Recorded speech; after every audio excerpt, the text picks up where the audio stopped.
morning everyone to WildEarth TV Safari Live game drive this morning. It's myself and Dave. We are on the northeastern part of South Africa. As we said a few times, it is a live safari, so anything that we are going to see this morning will be on live TV, as well as this beautiful sunset that's going to be arising just ahead of us. It is 16 degrees. Did I say sunset? I meant to say sunrise out there.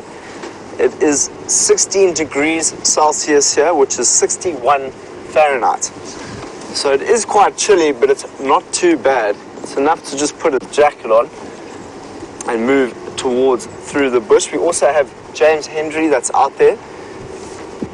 So James and I were out yesterday, and for any confusion that anyone had, I basically had almost like a little bee in my ear last night. Not literally a bee in my ear, but it was a figurative one, and I couldn't get it out of my ear, and it was buzzing, and I couldn't hear anything on the comms. So I thought it would be best not to go out. But I went and had a really good sleep. I woke up this morning and it was gone, and I can't tell you how happy that makes me feel. To know that I can hear everything that I need to hear this morning in terms of an alarm call, a squirrel alarm call, because this morning Dave and I are quite excited to see if we can find something a little bit special for you guys this morning, whether it be a leopard, a cheetah, or some wild dogs. But look, as we go through here, we're starting to see it open up, and that beautiful sunrise is about to show itself to us. Some beautiful colors. You got some yellow, some dark blue already, some violet. And we've been up since quite early this morning going out because there was word that those painted wolves might be on the move out. So we thought we'd get up early and see if we can meet these creatures and see what they're up to, what they might be doing.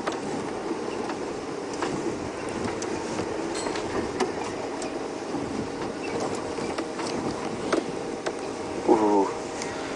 The survey is asking, how would you like to, so let me just turn this radio down. How would I describe the sunrise this morning? Dave, do you have any, describe the smell of that sunrise? Very fresh. Very fresh. Yeah. Dave says very fresh. I can't really describe like a taste to it or something, just fresh. Yeah, it's like really crispy. That's the best thing that I can say. A crispy sunrise. Survey. Here we go. Gonna watch out for that tree. Let's sit here for a bit, answer any of your questions that you might have this morning, and watch the sunrise over Quarantine, or Rebecca's. We're on Rebecca's Road at the moment. So we had an amazing day yesterday, or 2 days ago, where we saw Nkanyini, that female. I was exceptionally excited when VM and I were out there, and we also saw the eagle owl, which literally flew over my head and onto the tree just next to me. It was a very, very special sighting of that eagle owl. Very, very lucky. That's only the first time I've seen the eagle owl in action, and it sat on that pose, and we had some very interesting questions around how owls are and what their social structure is a bit like. And those eyes, very, very strong golden colored eyes of those eagle owls. So it was a potential that we might have seen one this morning, but it's starting to brighten up as the day begins. And it's quite nice to stop and listen to anything that might be happening around us.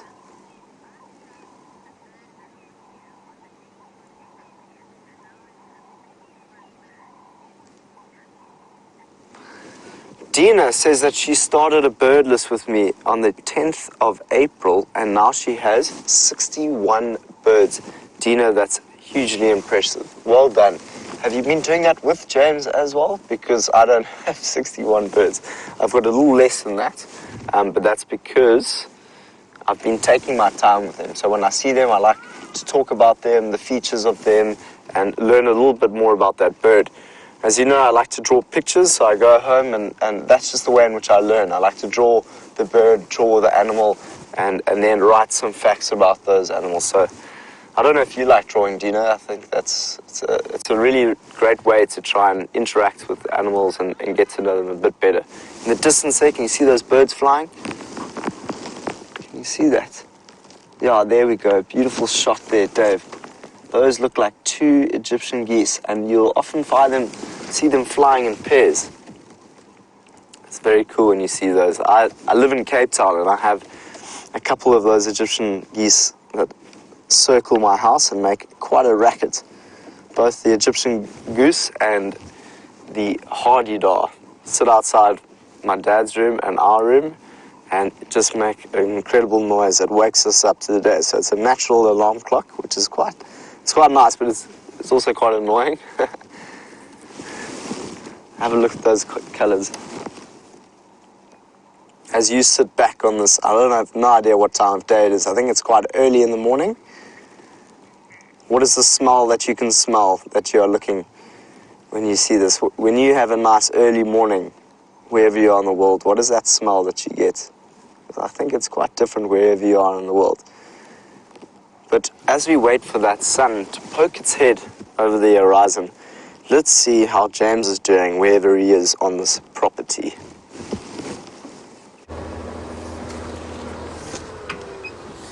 Good morning, everybody, and welcome to the Rust Bucket, which is driving along here the Philemon's cut line in search, hopefully, of leopard tracks. My name is James Henry. On camera today is Viam, the only cameraman that I'm slightly taller than.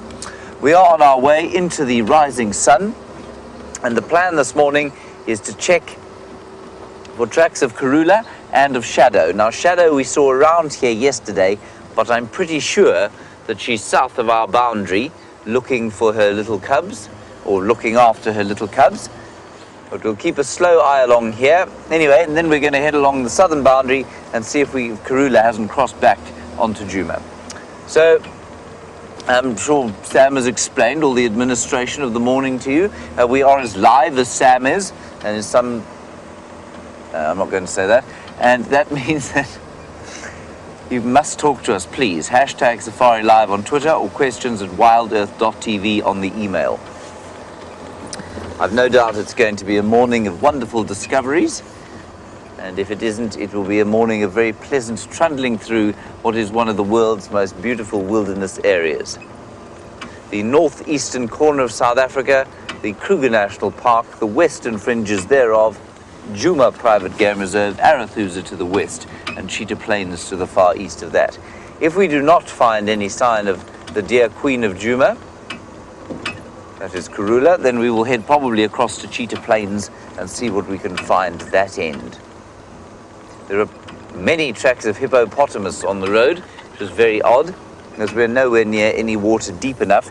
And we had a question the other day when we were watching a hippo as to how far they can move at night. They move substantial distances, especially as it sort of dries out and the grazing gets further and further away from the water in which they live. They will move apparently up to 50 kilometers. So I suspect these chaps here, there are hippo tracks on the road here, I suspect they've gone all the way back to the Arathusa Dam. And that is probably about, from here, maybe 4 kilometers as the crow flies. So that's a pretty decent route. And of course, hippo do like to eat around the water in which they live, but obviously, as water becomes more concentrated, so the grazing around the water holes will become less and less, and they'll have to go further and further and further. Now, they're moving distances like this at this time of the year. Remember, we're about to hit May. Then by the time the dry season ends, probably around November this year, then these hippo are going to be moving really big distances if they're hoping to survive. I think we're in for a rough dry season, unless there's some very unseasonal winter rains, which I don't think that they're going to be. There aren't any predicted. Of course, long-term weather predictions are not really possible with any degree of accuracy, but Certainly there doesn't seem to be that there's going to be any more rain during the rainy season, which has now ended. It is a gorgeous morning, probably about 16 degrees Celsius, 61 Fahrenheit, and it's very pleasant indeed. I know I have my woolly hat on, my beanie, but it's probably not that necessary. Certainly on the Ridgecrest areas where we are now, it's just a stunning temperature with a lovely warm breeze coming out of the troughs and drainage lines. And I think it's going to be a good morning. We're going to pop past Treehouse Waterhole, Lake Treehouse as I've taken to calling it. Which of course if you haven't seen it before, it's not quite say, well I mean it doesn't remind one of Lake Michigan when you go past it. It reminds one more of a muddy puddle.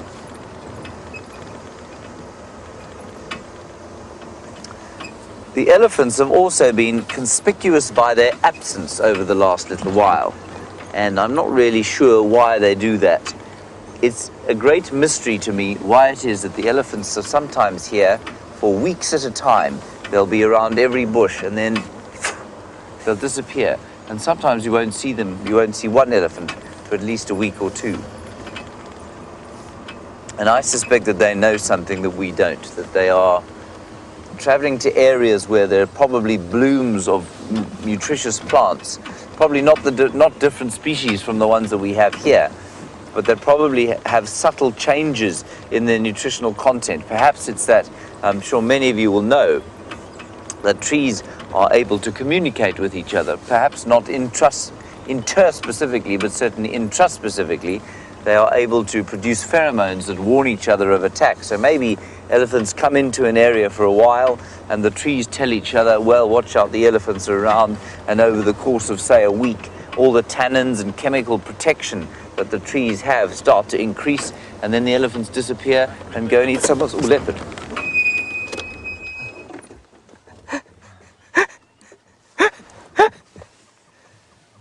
What is that mess on her? It's Karula. Is it? Looks like shadow. Looks like shadow.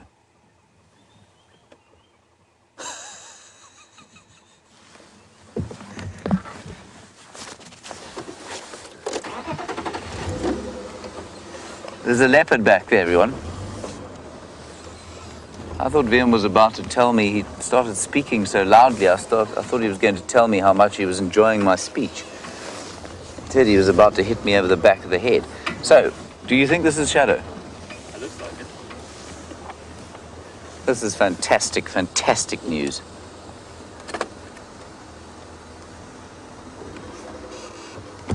All right, let's follow her. I'm just going to quickly call her in on the radio. Station's located female leopard, mobile north up Savage's track towards Philemon's cut line. Animal is about 200 meters or 150 meters from Treehouse Dam.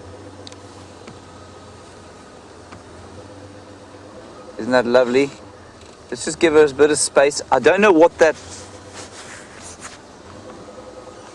Stations located female leopard, mobile north up Savage's track 150 meters from Treehouse Dam. I don't know what that kind of muck here is on her neck. Please, yeah, go for it.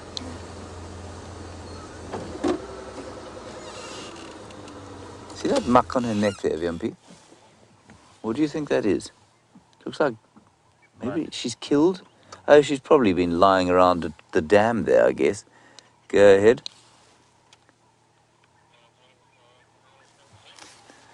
Affirmative, you'll be third station.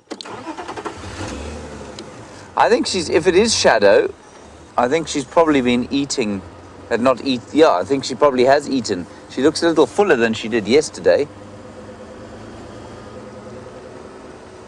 Viam, how are you able to tell that's shadow from what you saw? Just guess on the color and the face. I think that's amazing. I've always been really bad at that.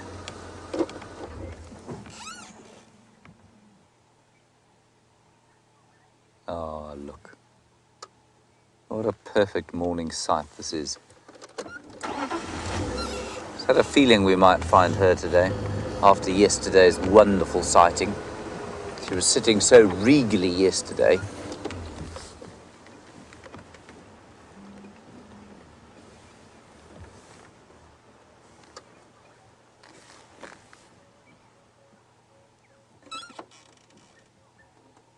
I don't want to try and get in front of her just yet, everyone. We'll have to make a big noise to go around her. So let's just follow her, and then when she gets onto the more open areas, we'll go around the front and we'll have a proper look at her face and see if it is indeed the wonderful shadow.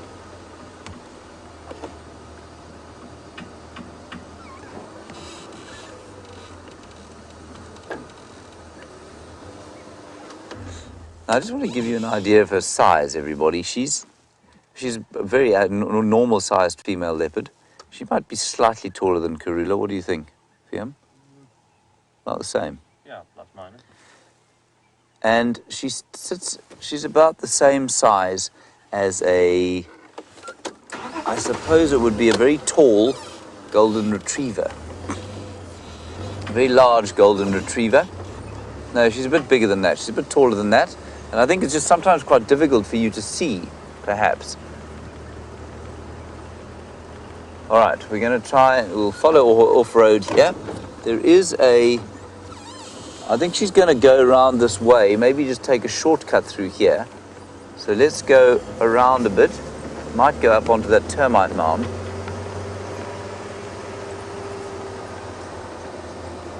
Here we go. Oh, wow, we're going to get a hell of a picture. Hang on a sec, sorry, Liam. Let me just move around here.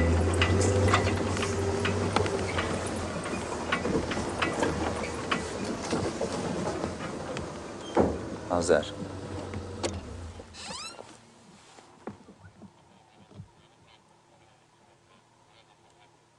Isn't that lovely? The sun's just about to peep up over the horizon. Yeah, she's definitely eaten, and you can see she's still lactating.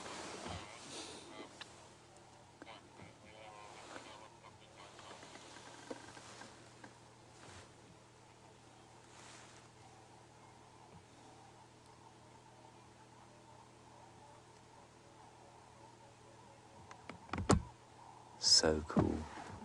So dappled coat there.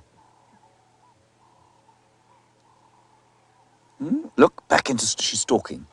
She's stalking now. Look at her using this. Look at her using the termite mound as cover. Let me just sneak back a little bit. She spotted something there. Judy, you say she's on a mission. I think she's probably on a territorial marking mission and a mission to go back to her cubs. Look at her just sticking her head up over the top there like a sort of sniper, seeing what potential quarries there are lying in the bush there. Duiker, steenbok maybe.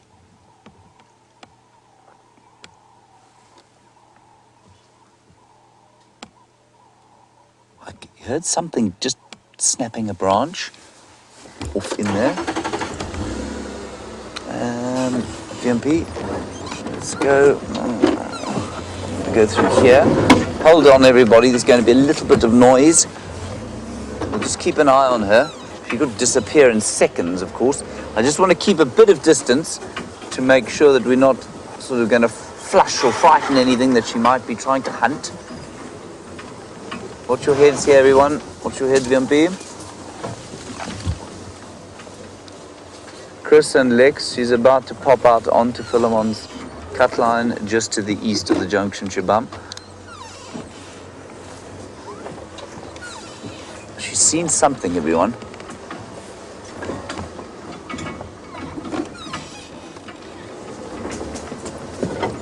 I'm just going to keep my distance. It looks to me like she's stalking something.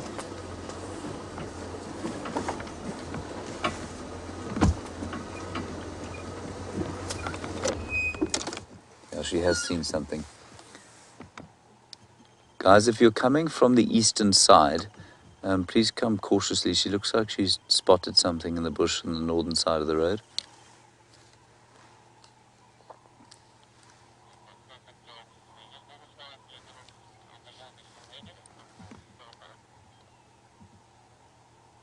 Copy that. I've got your audio. Just keep coming. Probably another 200 meters, and then just stand by. Just going to try and get them into position here so that they stop. They might get a nice view of her there. There, she's definitely stalking something.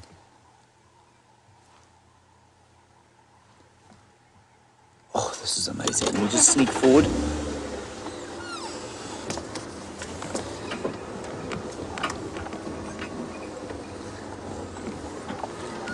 Chris, stand by there. She's coming up onto a termite mound in front of you. Now you'll see her head pop up over the termite mound. And she's stalking something sort of between you and the termite mound.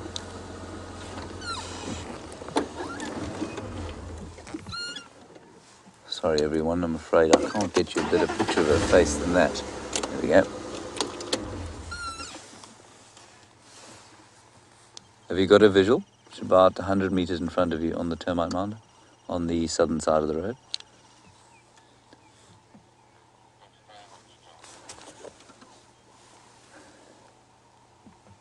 Oh, I'm sorry, I've got the most wonderful view, but you're just sitting slightly higher than me, so you don't have a great view. Let me move a bit here. I'm going to go this way around so we don't smash anything.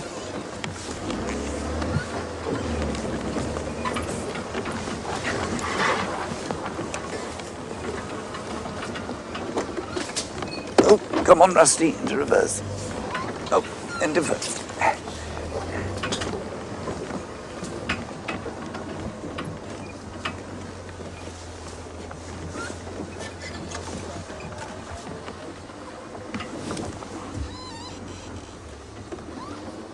Say when, VMP. And when?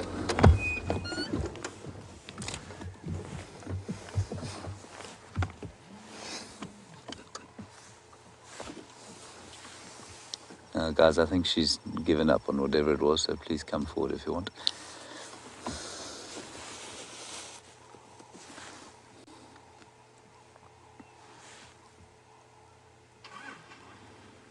Look at that, eh?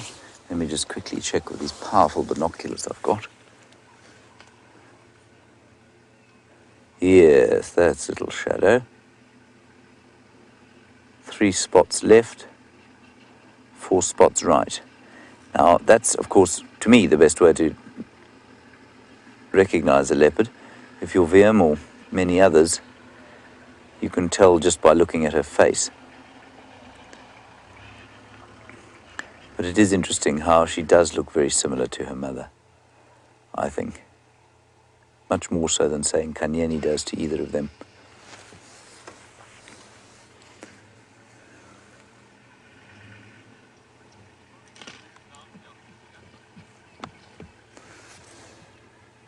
What she spotted, why she's running like that. She may have spotted something off in the bush there. She's going to another sort of vantage point. I think there's a termite mound around where she's going. Let's just sit for a little while. We don't have to worry so much about staying with her because there are 2 other guys here who can help us now. I think it's Shadow.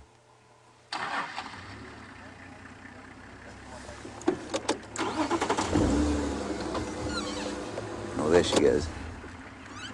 That's beautiful. This new camera is fantastic. We can get good views from a really decent distance. Look, you see how she's dropped her back there, her shoulder sticking out. She spotted something in here.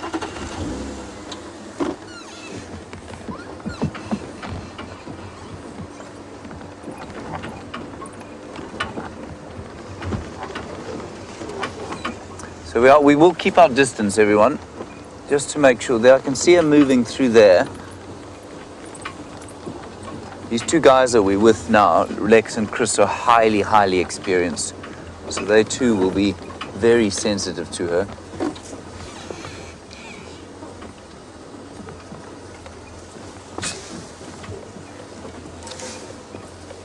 There's a very thick drainage line through here that we might not be able to get through if she goes in there.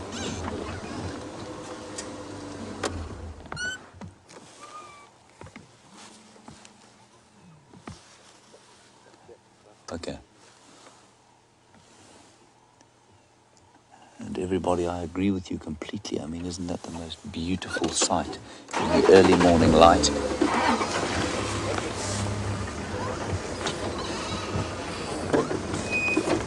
Okay, it's getting quite thick, and we want to try and drive as sensitively as possible, but we got to see her.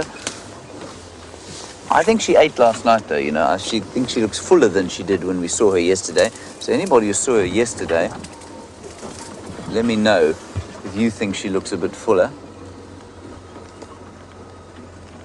They are pointing off in this direction. VMB, you let me know if you want me to stop.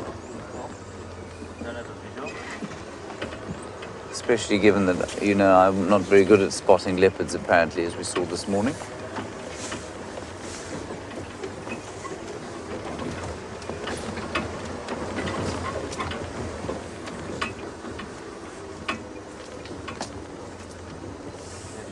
You got her? Yeah. Okay. Shannon, you say, does she look dumpy to me? Not dumpy, jumpy. Shannon, I don't think she looks jumpy, no. I think, you know, if she was jumpy, she wouldn't have been walking out in the open like that. She's walking out in the open, marking her territory. And remember, territorial marking becomes kind of a secondary thing when they've got youngsters. 12 o'clock, going 1 o'clock. Shall I wait here? No, I don't have a visual. Okay, I cannot see her, I'm afraid. And so Shannon, no, I think she's hunting. So we'll just, I mean, that's why we're not driving at her with a great sort of enthusiasm. But I don't think she's jumpy at all, Shannon, no. I think she's absolutely fine. And she looks fatter to me than she did last night. So maybe she ate a couple of scrub hairs. There she goes. She's just still stalking through the bush there. I don't know why she would have that mud on her unless she'd actively covered herself in it, because they are fastidiously clean. Can you see her there, Viam? I'm just going to give you a quick view of there. You can just see her. She is running now.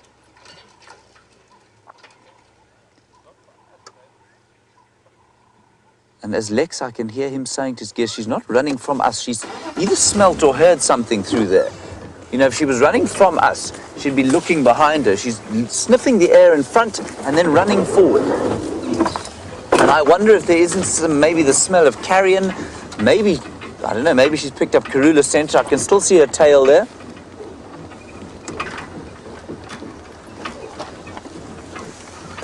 Bud, you think she might be looking for her cubs? No, I don't think so, Bud, because those cubs are still under 2 months old. They won't, I mean, she'll know where she left them. So unless she's got some kind of amnesia, I'm pretty sure that's not what's going on here. Tail at 1 o'clock. Tail at 1 o'clock, everybody. You got it. So I think she's using her sense of smell extensively now.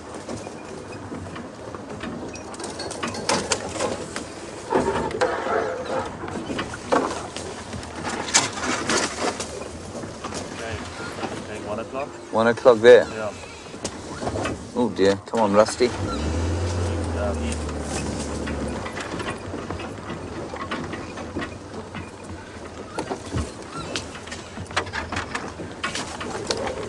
You still see of him? We'll just push through here.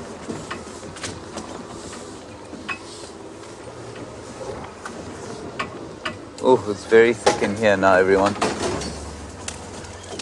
Anyway, if we lose her, at least we got an amazing view, but let's just keep trying.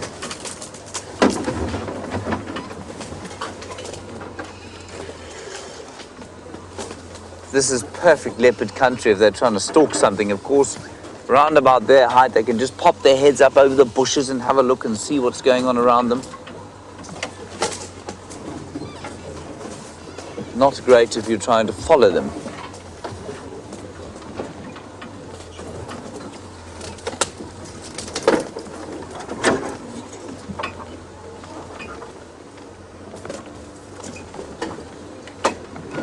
Lex, any view there? Just going to ask Lex if he can see her.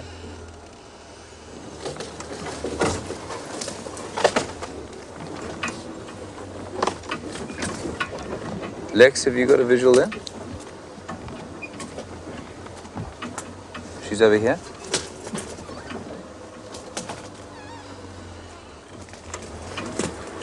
Sorry, I'm really struggling to hear on the radio today.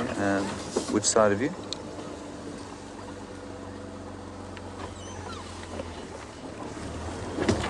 Okay, she's on a termite mound just in front of Lex there. Let's ease our way around there. Well, ease through this lot. We're not going to do that with the VR rig there.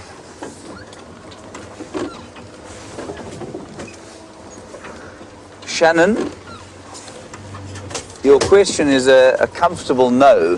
So you want to know if Karula or Shadow came across each other's cubs, would they kill them? No, I don't think they would at all. In fact, quite the opposite. There's often friendly interaction, and sometimes even, I mean, in a really amazingly rare occurrence, there was an adoption by a grandmother of her daughter's youngster. Spread the load a bit. So no, there wouldn't be that kind of anger. It's only the males that kill the cubs. I mean, I'm sure females have killed the cubs, but don't worry about this tree. It will jump up behind us.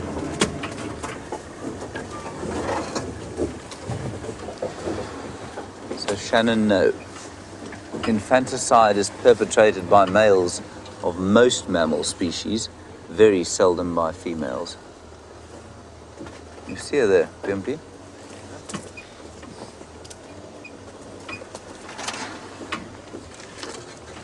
Let's see. Oh, she's walking. You got her? There she is. Fantastic.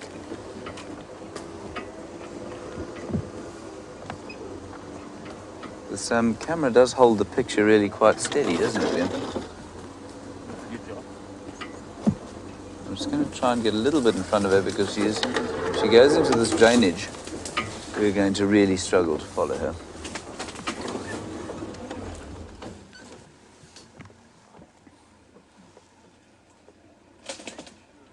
Oh, this is wonderful.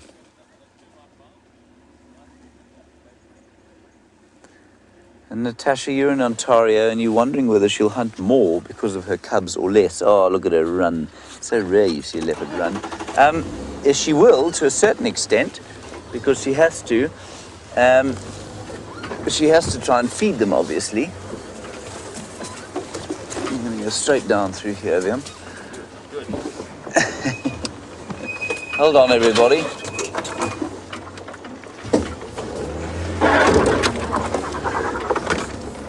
Oh. That was exciting, wasn't it? But Natasha, that's mainly because obviously she's on the top of the termite mound there. Or is she? No, that's a piece of termite mound. Dash. Can you see her anywhere? So she came down through here. I suspect she's already crossed the second drainage line. Oh, there she is, straight in front of us. Still moving down through the second drainage.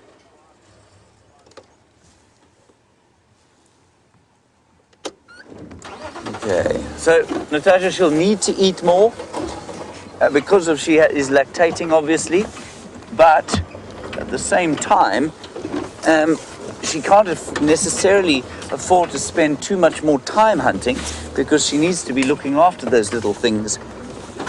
I don't know if we're going to get down through here. We are. There we go. Hold on, everyone. This drainage system is fairly extensive, but once we're up this side, we should be fine.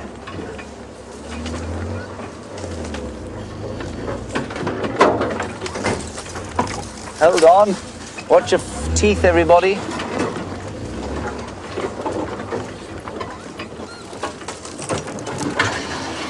She's come up down and up through there.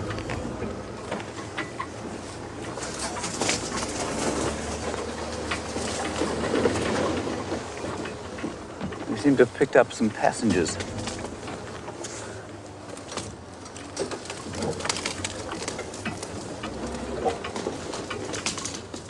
Right, now we'll just have to drive carefully through here, see if we can see her again. Now the one advantage, of course, of this little car versus the big ones that Lex and Chris are driving is that we are much more maneuverable. Okay, she spotted something west of us and shot after it. Copy that. Have you still got visual?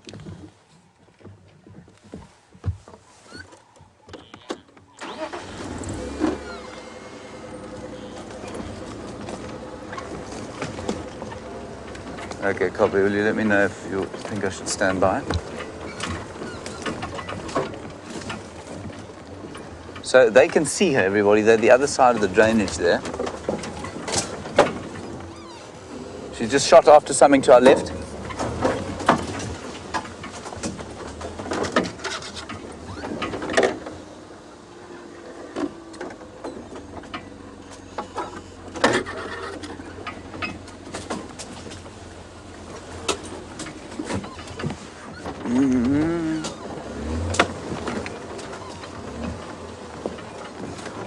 No, negative.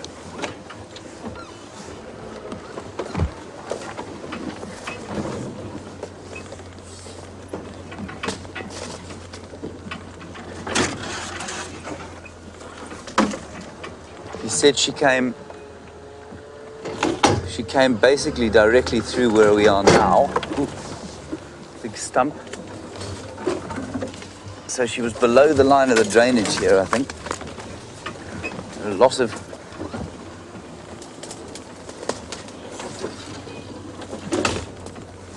So she's around here. This is where they saw her.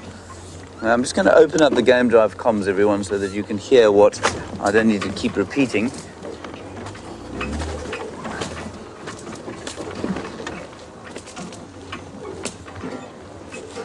Let's try and find her for another minute, and then if we don't find her, we'll keep looking around here and we'll send you across to Sam so that you don't have to, sort of scrape your face on all of these bushes.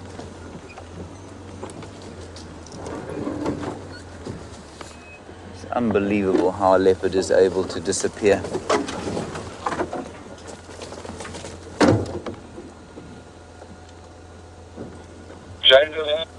She was running very fast, more or less where you are, heading east. So you heard that from Lex.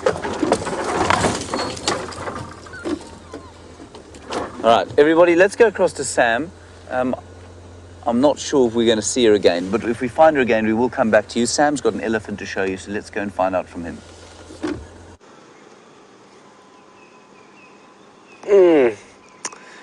Mr. Ellie in shot. Have a look at that big bull elephant that's just in front of us here.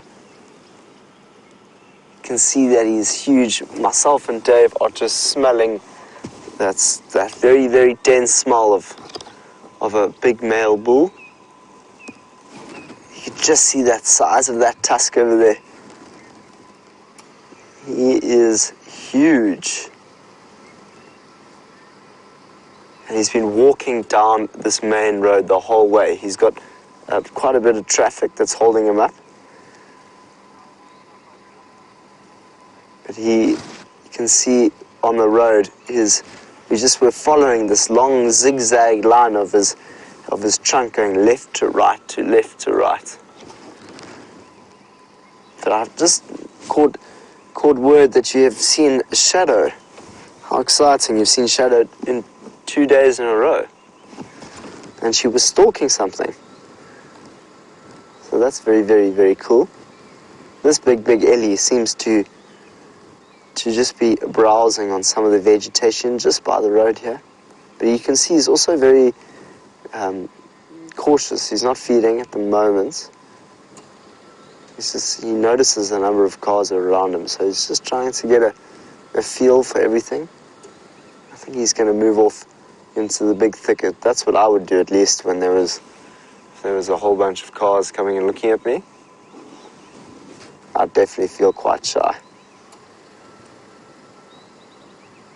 You can just see that large backside of a big bull elephant.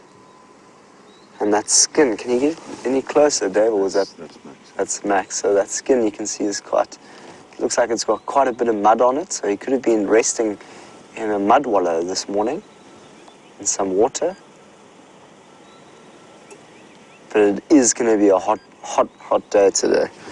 Just sitting on around 16 or 17 degrees at the moment.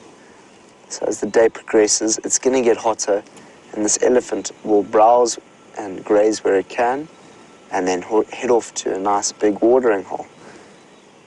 Or potentially find a breeding herd, because he's all on his own here. Now we can have a great shot. Look at him. Look at that beautiful long trunk that's been playing on the floor there.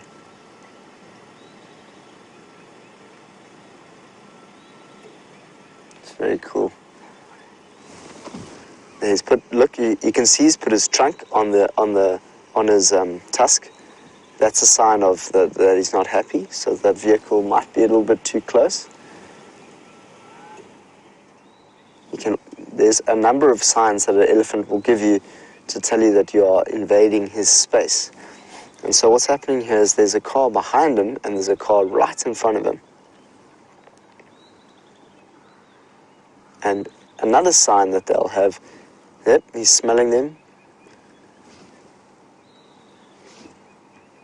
This is very interesting behavior to watch. And another bit of behavior that they will show is flare their ears. And you can see he's starting to play with his ears quite a bit there. The car is reversing down the road. So he's basically saying, this might be a road for cars, but I'm taking up the traffic this morning. Yep, you can clearly see he's got his trunk on his tusk. Have you seen that a few times before, Dave? I have, yeah. It's quite interesting to see how they do that.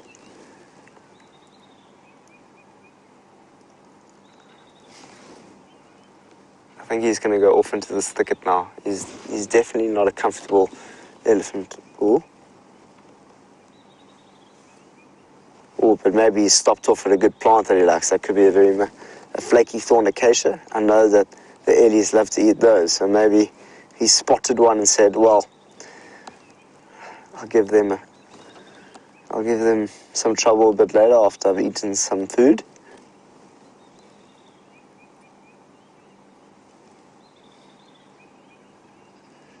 But he's listening. He stopped feeding now.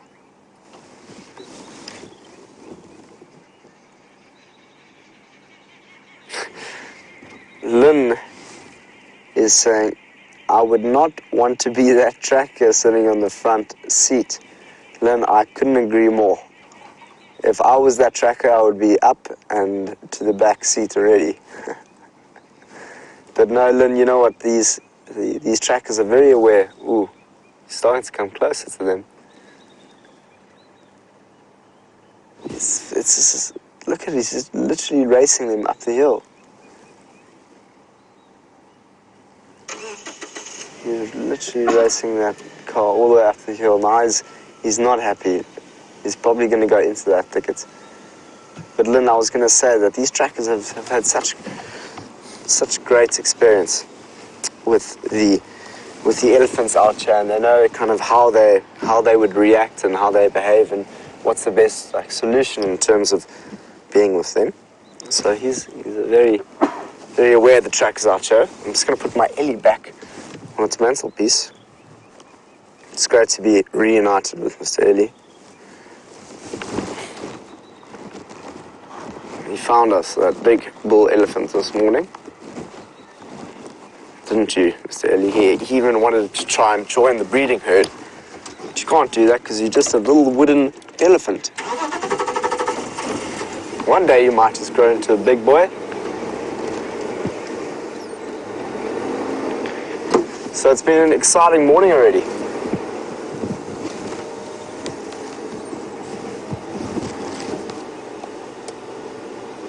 So we're just going to let this vehicle come past.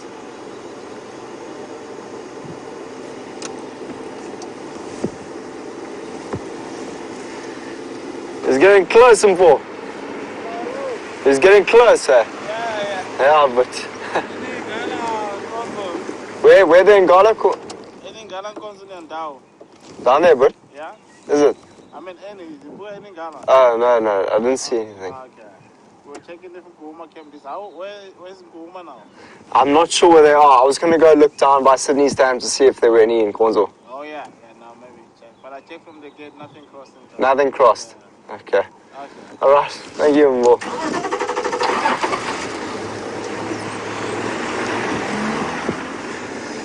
All right. Let's get back on the road. So we've seen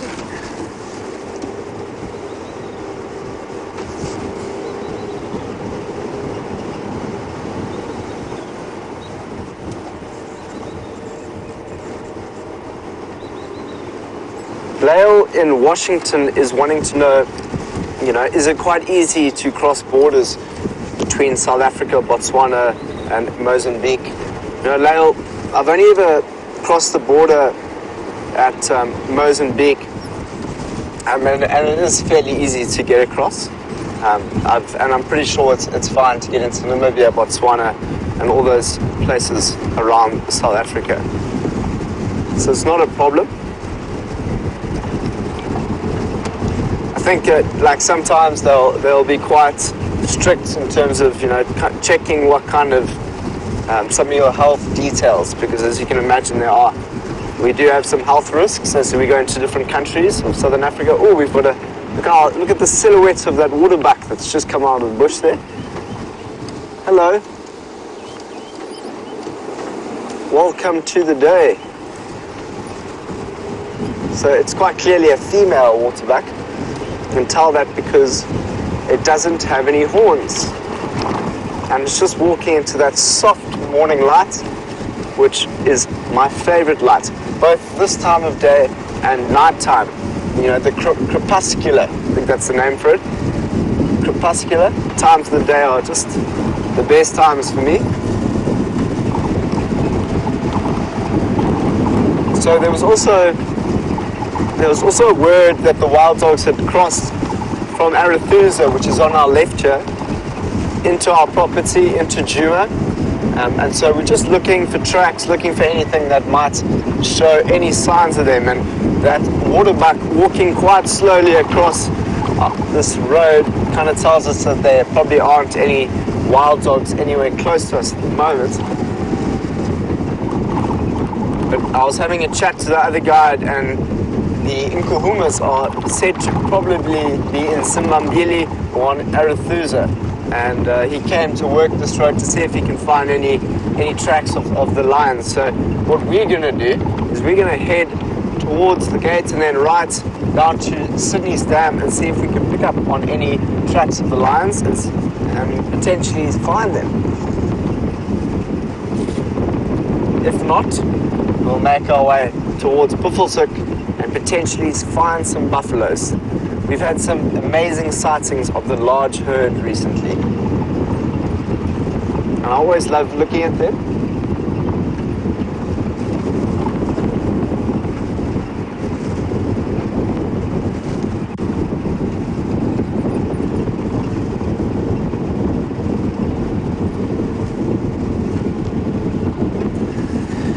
Charles Bell is wanting to know, are elephants really quite scared of mice?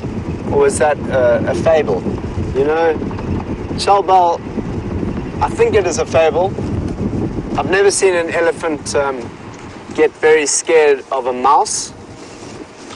Never. I've never ever heard of that. And I think it is a fable, but I don't want to be too presumptuous on that. So it could very well have been, there could be an elephant out there that is very scared of a mouse. Maybe that mouse was tickling its feet. Who knows?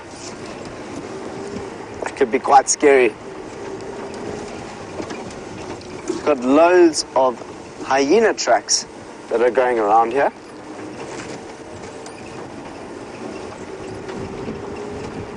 Ooh, there's a squirrel on the tree.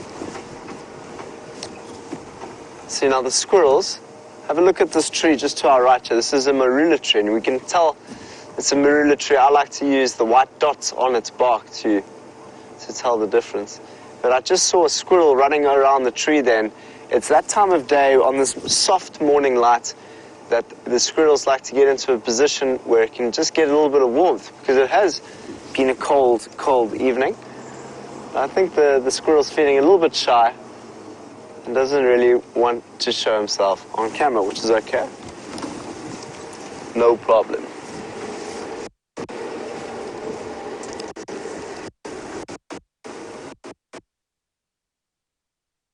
Over here.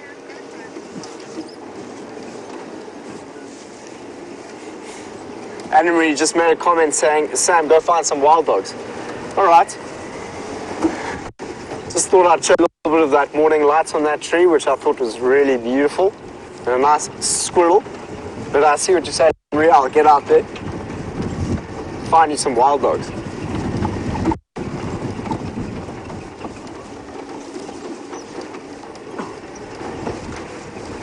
If not some wild dogs, you'll find some lions. But you know what, Anne-Marie, do you know what's really interesting? Is that finding wild dogs is pretty much most of the time when you are drive and you are looking at a squirrel down.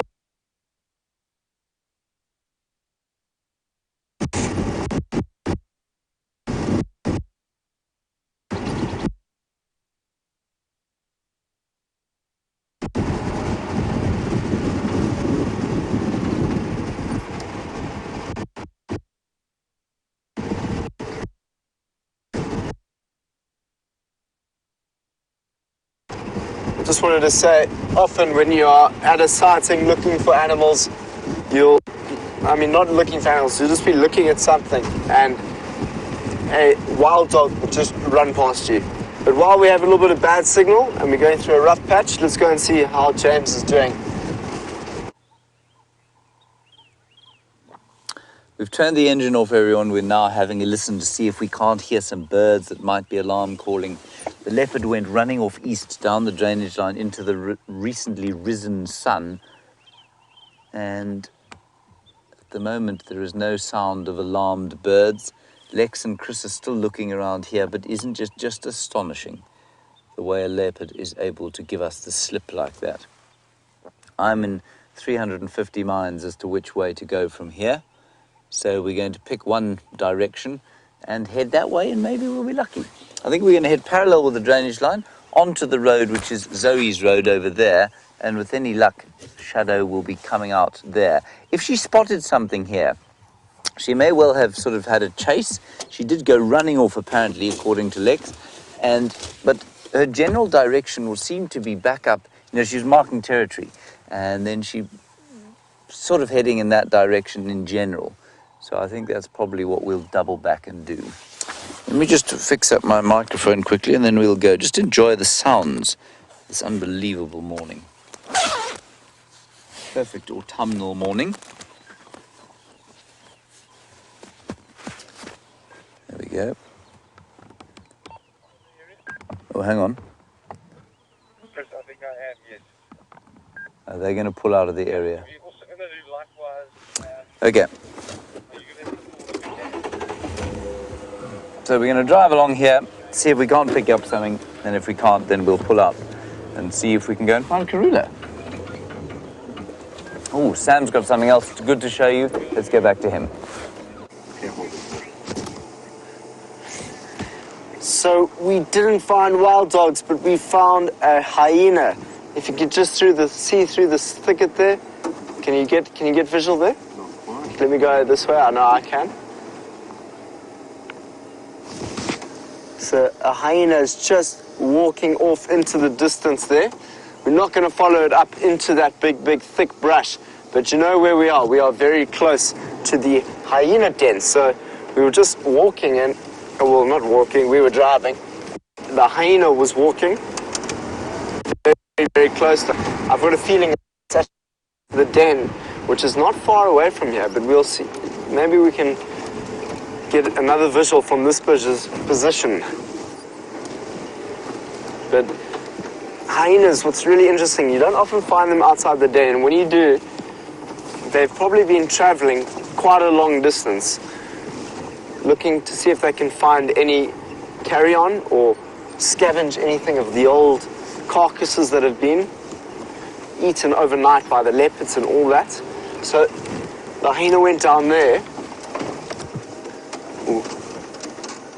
See if we can see it down the road there. If not, I think it's best to just go straight to the den. Actually, let's just go and have a look, and then we can always go to the den straight away. Because who knows what a hyena might bump into on the way home. That's what would be very exciting. So the den, I would say, is probably in that direction. So it's all the chance in the world that it's just walked through, which probably has. But to see it interact with another animal is fascinating.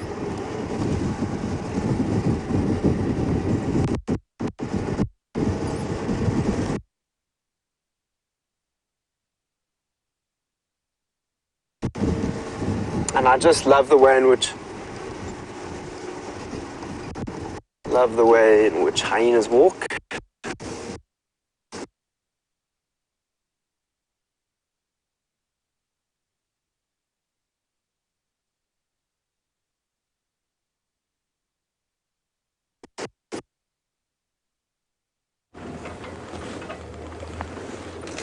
Okay, we're just probably going to leave this area, everyone. We're just driving parallel with the drainage line now.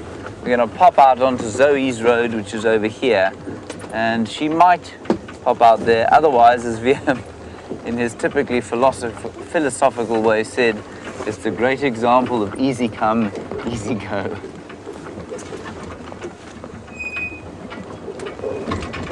And so it was. So just to give you an idea, this is actually quite nice. We're pretty close to the road now, and this is an example of the catchment area. This is how these drainage lines begin. Lots and lots of these veins of sort of area where the water starts to drain into a depression.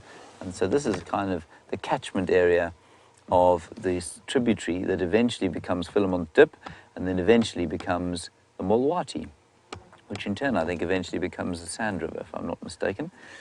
Marjorie, a nice question from you about whether or not a leopard, if it's already had a kill or got a kill, if it sees something else to kill, will it kill it? Yes, definitely. They are known to cache kills. They're known to keep a pantry of kills.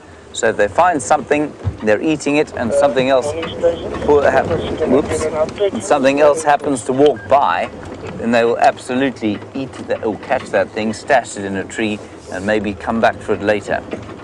And they have to do that because many of their kills, of course, get stolen by other leopards. They get stolen by hyenas, lions. Just going to do one last dip through here. Here's another one of those veins of catchment.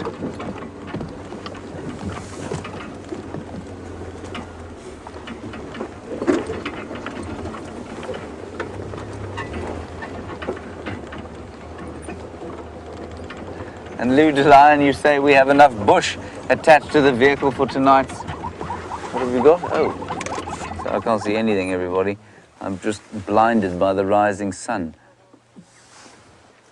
You say, Lou DeLion, that we've got enough bush on this car in order to start the campfire this evening. I think we're absolutely right. As Liam said, the VR rig is now completely camouflaged. That, everyone, is 2 yellow-billed hornbills, and hornbills love the rising sun. They love to sit in the first rays of the day and sing their little song, if you can call it that.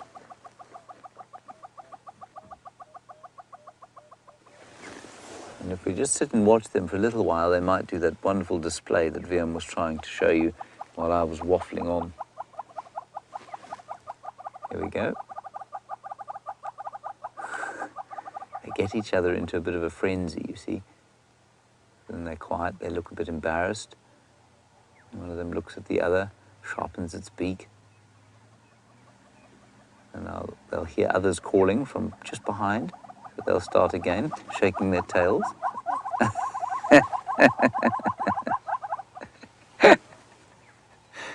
Isn't that wonderful? Sort of bowing to each other. A morning dawn ritual. Hornbill yoga, if you like.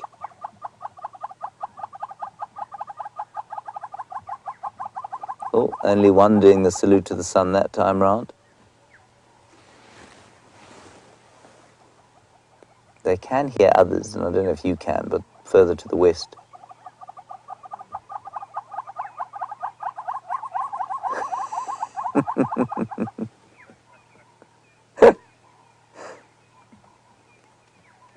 Sharpen the beak, sharpen the beak.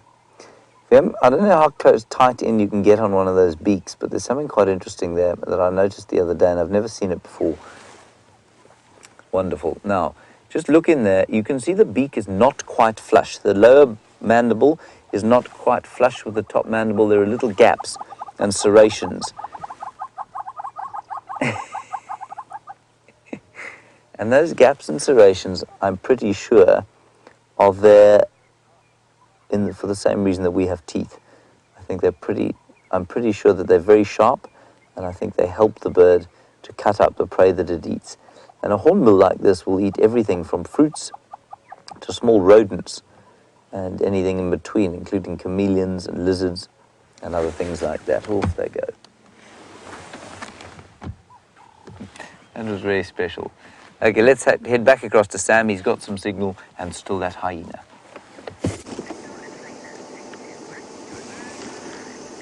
So we managed to find the hyena again. One of them seems to be injured and they're moving quite rapidly. So it's hard to keep up with them. But it's really interesting behavior to see it. I've got a feeling that it is two males. But let's just see if we can get another sight of them.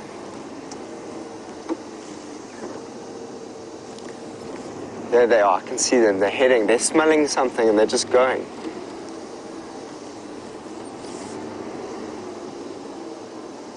They've just gone into that thicket. I'm going to try and meet them on the other side. There's a road that comes down here that'll help us find them. It's been really interesting. We came in and we followed that one hyena, and when we were following it, let me just see if I can see it coming through here, because they are moving quite quickly, and it almost seems like one of them is chasing the other. But when we followed the one, we came back to the den, and once we were at the den, we saw, Dave, was it one of the ears were mangled? Yeah, One of the ears of the hyenas were quite badly mangled, and we normally just see the older female when we go into that den site. We don't normally see two big males or two big hyenas, which I couldn't really see, whether female or male. The cubs were nowhere to be seen. So I think there's been quite some interesting behavior over night time.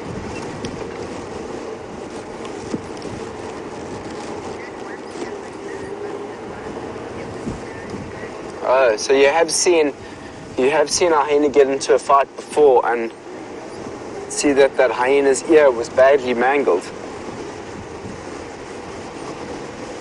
So that could very well be the hyena that's been injured.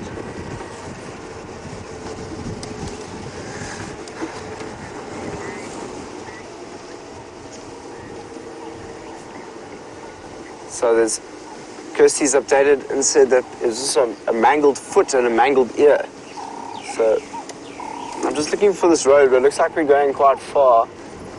See if it's not here, we're going to go back and see if we can locate, because they might be coming back up onto the road. Hyenas like to follow the roads. I mean, you just find hyena tracks everywhere. So I'm going to turn around at the top there in case the road doesn't cut in. But watching active hyenas can be quite a lot of fun sometimes. So we're going to go back and see if maybe they've come back onto that road. There's every chance that they are back.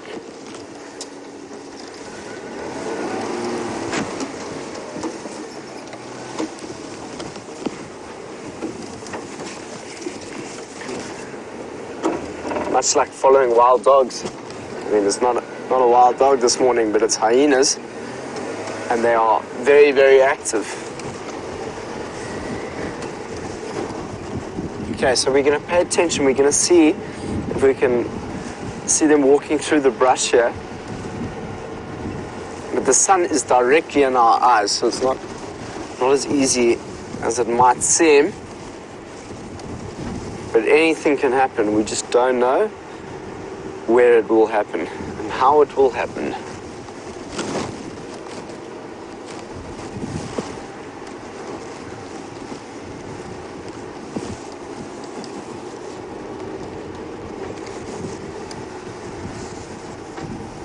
So hyenas will often go to kills where leopards have been and just sit underneath a tree there until they can get some food. And they'll harass leopards until they get some food. But they can get into some big fights overnight.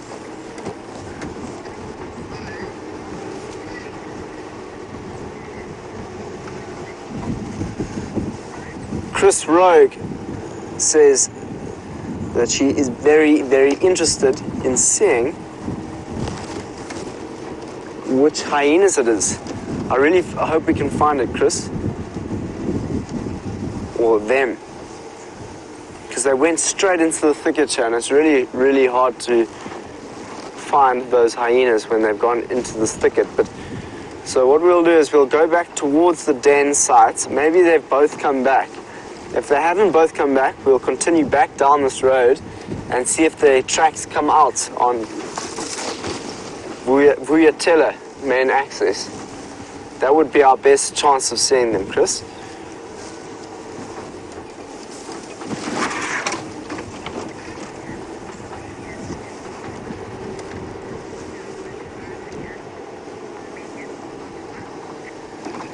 Megan and Ottawa want to know if the hyenas are vocalizing at all. Megan, we haven't heard any sounds. Did you hear anything? I know that I've had some problems with my hearing lately, so I could have very well missed any sounds that have been played. I'm just going to have a look up here.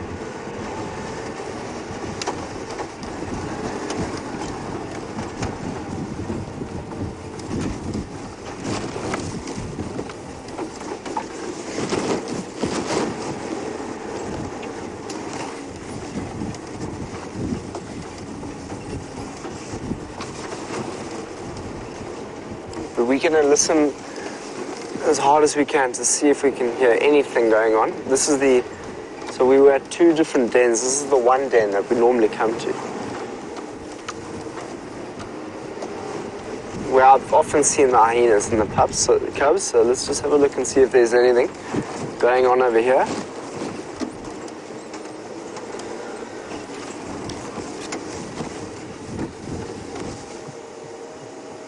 So it looks quite inactive from this side.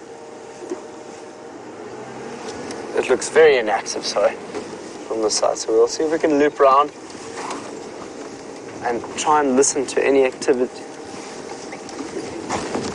While we're looking around and seeing if we can find these hyenas again, let's go see what James is doing.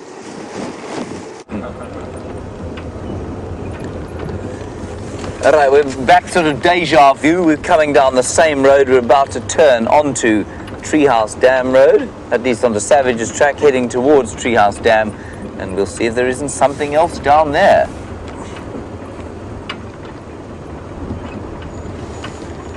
It's now a little bit warmer than it was when we started out, probably by about 3 degrees. I'm sure that leopard is still in there, but I just figured that we had such a nice view of her that to kind of keep going through there would A, disturb her, and B, it would just be a lot of unnecessary bashing about for an animal we'd already had a wonderful sight of. So we're going to go and check to see if we can't see Karula down in the south.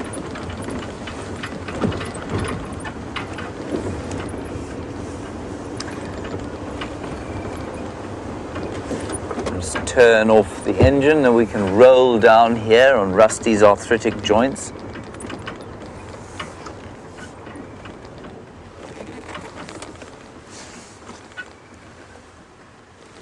Now Leopold, You've asked an ecological inquiry. Oh, I can't wait till we have an electric vehicle. This is what it'll sound like all the time. Won't that be amazing? Leopold, you want to know if the animal population of this area, and I can talk quietly all the time, is increasing or decreasing. Leopold, it's not really as simple as that, I'm afraid. It is much more to do with what we call a dynamic equilibrium. I would say, on the whole, the ecosystem in this area is healthy. So there are no crashes and here's where we saw shadow. There are no crashes or explosions of different species, but the numbers go up and they go down, they go up and they go down.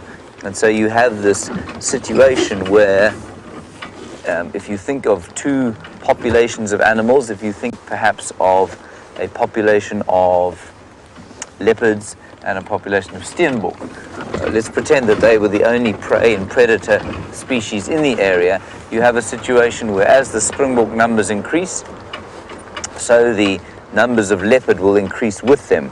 And then as the numbers of leopard get too many, so the number of steenbok will decline. And then the number of leopards will decline with them. So that's a very kind of simplistic look at a dynamic equilibrium. And now obviously the interactions between all the species in this area are a lot more complicated than just the steenbok and the leopard. And so it's a kind of mishmash of numbers going up and down from the very smallest insect up to the elephants.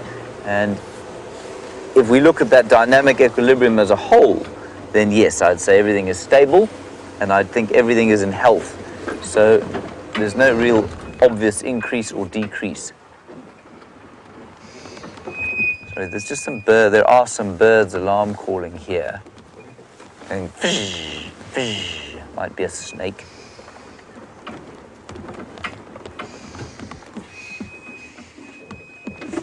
Just look in that tree there, VMP. I wonder if there isn't a boomslang or something in there. It might be a starling's nest. Anyway, we'll have a quick squiz around here, see what's going on. While we're doing that, head across to Sam and his hyena.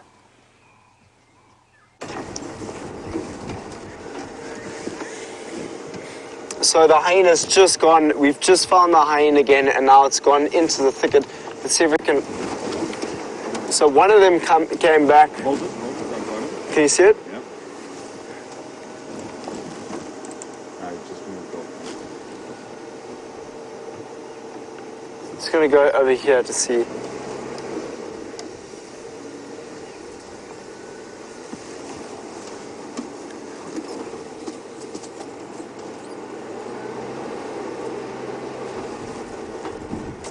It is a very interesting behavior that's going on here at the moment. Let's just stop for 10 seconds to see if we can hear anything or see anything. So the hyena just literally ran straight past us, back up the road and into this block now, and left the other one. So we had two not so long ago, and now we've had one that's run up here. She came and smelt around here and ran away. So what I think has happened, there's another den that's just about a minute away from here. So we're going to go see if maybe she's gone back to see if her cubs are okay or anything like that. You can't see anything down there, Dave?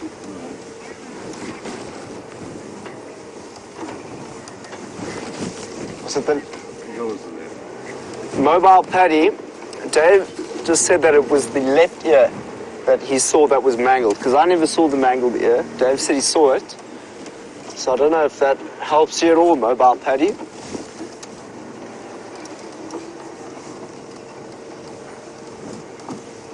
But they are moving quicker than what wild dogs would move. It's very interesting behavior going on over here this morning.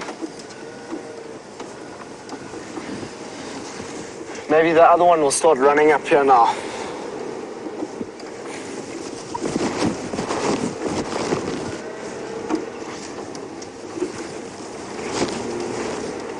Okay, just have one last look down there. Nothing down there, okay? Okay, let's go check the other den again.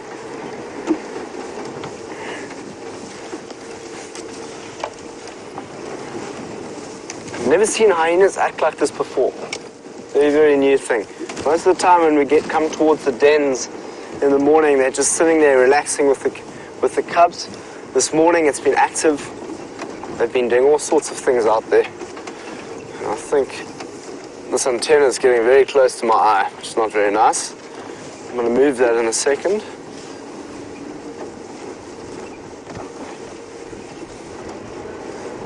Okay, so we went to one den here, and that's where we normally see the female with the cubs. But we just saw them by this other den. They could very well be there. But it's just one of them, so the other one has gone missing.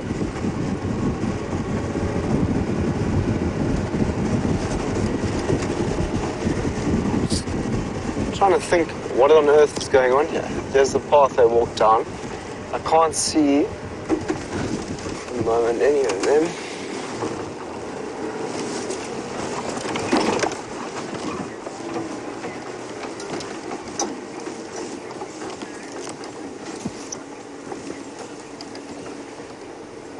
Megan in Ottawa is asking, have I ever seen the inside of a hyena den? And that's the hyena den right over here.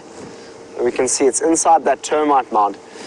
Megan, I haven't done that before, purely because it's not a very clever thing to do, in the sense that, you know, even if there are no hyenas that are down there, and the hyenas have exceptionally strong jaws, so if you get anywhere close or you push a hyena into a space where it feels uncomfortable, you know, it's got its jaws that it uses as defense, and so that's always dangerous. But inside hyena dens, or otherwise known as old termite mounds, you can find other animals such as aardvark and porcupine. And as you know, the porcupine isn't the most comfortable animal to come across in terms of spikiness. So I don't really want to get a porcupine quill in the eye. And potentially one day I might just have the courage to go and look down hyena den. So it ran in this direction. Just going to check down here for anything, any tracks, any running hyena. They're running all over the place, so might as well have a look.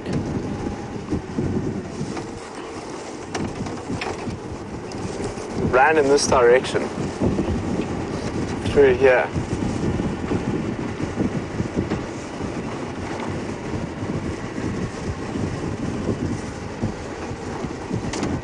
Trying to hear if I can hear any sounds of that hyena.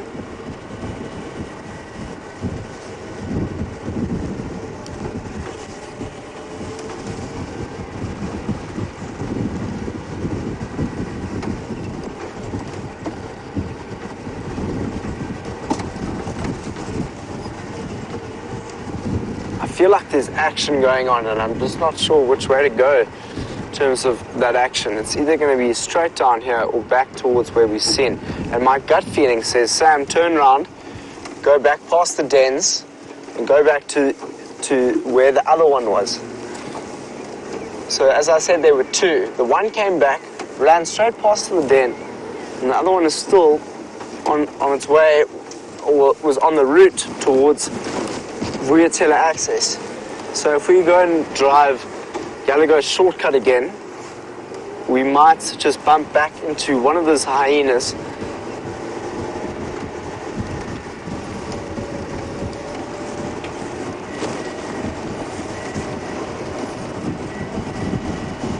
What's interesting, we went and sat by both the dens now twice this morning, and I didn't see not even a whiff of the cubs. Cubs don't seem to be anywhere around.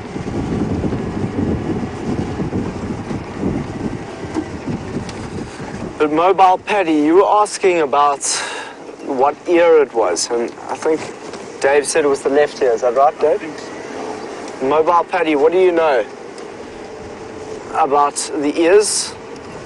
Or Chris, I know that you know quite a bit about these hyenas. Do you know whether it was the left or the right ear? All right, here we go. We found them again. they're fighting with each other. You can see the jaw was quite clearly open. Wow, that was great. They're now heading back into the block. They're running down. You can't see them now, they've gone. Okay, that was cool. That was very cool to see that again. I'd love to know what is going on and why they're behaving like this. Okay, I can see one of them walking back, yes. There's something in its mouth. There is something in its mouth. Pardon? Is it a stick? Doesn't look like it.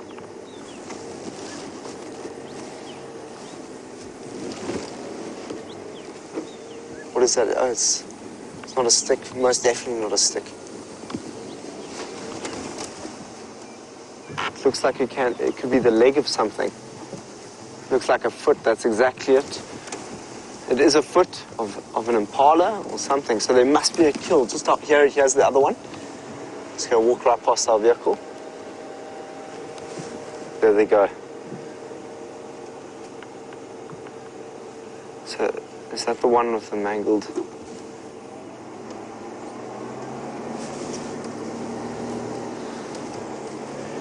Good thing we turned around. My gut feeling was right. Just felt like they were close by. Let's get back to that den now that we know where both of them are. We can watch what they do with that foot. Maybe they'll feed.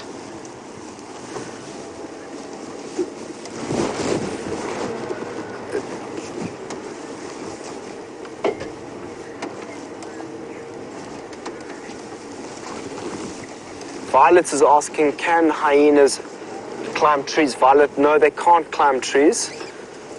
That's what makes the leopard getaway so effective, is that the leopard can get a kill and go up a tree. But sometimes the leopard doesn't pull that carcass upright enough.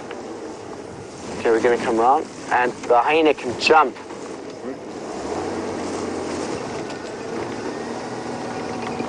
Okay, we've now got great visual of both of them.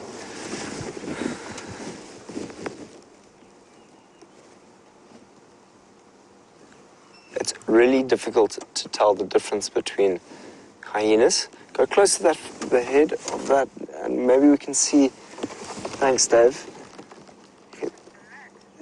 It looks like there is a little bit of blood, but when we just came across them, we saw that they were fighting with one another. There, on the side of that, you can also see a little bit of blood.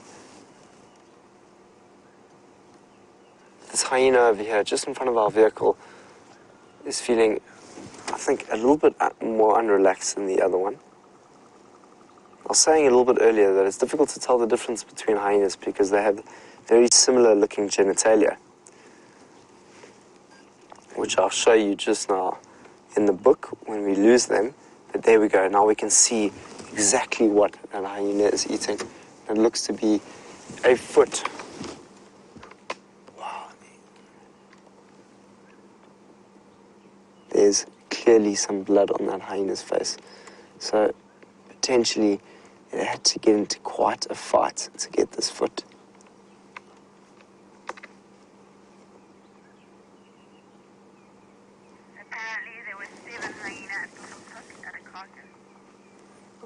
So there's been a report that there were 7 hyenas at Buffelshoek on a carcass there. So we might have just come across 2 of them that came back with some of the remains. Oh, the cub's out. There we go. Awesome. So this hyena could very well have gone and fetched some food. Let's see if it allows it to eat some. Oh, the other one just poked. Oh, that was so cool.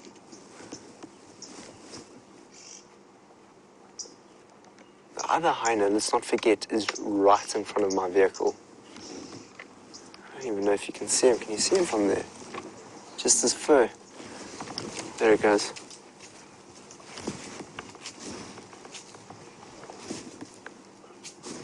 Very, very interesting behavior. Let's go back and see. There's 3 that's come out now. That's so cool. Is she gonna let? So that's the female, as we can see. She looks either really full, like she's just eaten, or that she looks pregnant again. But I think that she is very full, because we did hear a report that they had been feeding. There we go. So it looks like the cubs might just get a share in this nice snack.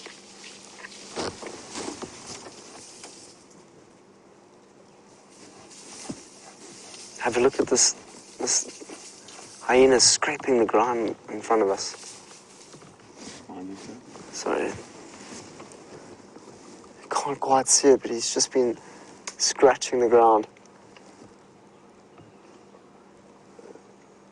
But let's go back to those hyena. You can now quite clearly see the bone on that leg, and now we've got all the cubs that are out.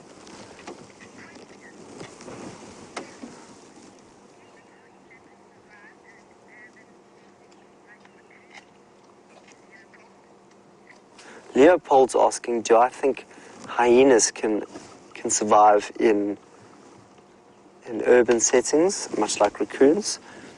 I don't, in Africa, I'm sure there are situations where hyenas are living very, very close to the urban landscapes, and they do survive well enough. Every animal will do its best in any situation to adapt to its environment. So I do think that they would be able to survive in some areas close to urban landscapes. They're highly, highly adaptive animals, hyenas. So I said they can travel very, very far to smell food out. So I can imagine we in camp have problems with the hyenas. The hyenas come into our camps and they destroy our bins if we leave them out at night. So sometimes we wake up to garbage everywhere. Look at all. I'm going to keep quiet because you can really hear the sound of the bones breaking.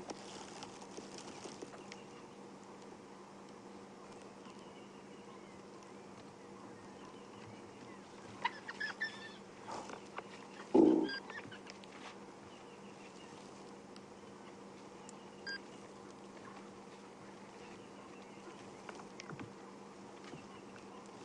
That was so interesting. Did you notice how that little cub tried to get a little snack from that meal and was left with nothing?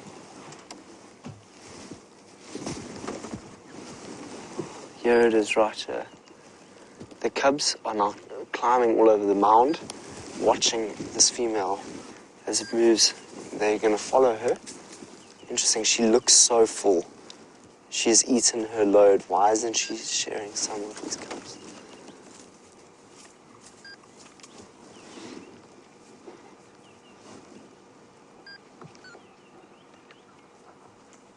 So the cubs are just moving around her slowly, being very, very cautious of anything that they're doing.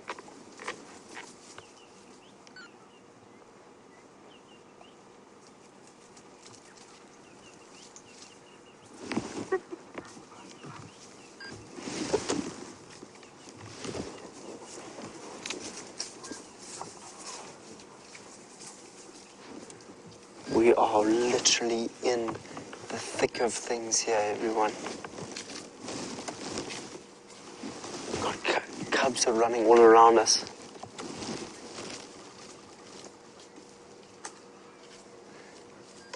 Brian is asking, how long will the hyenas stay in this termite mound?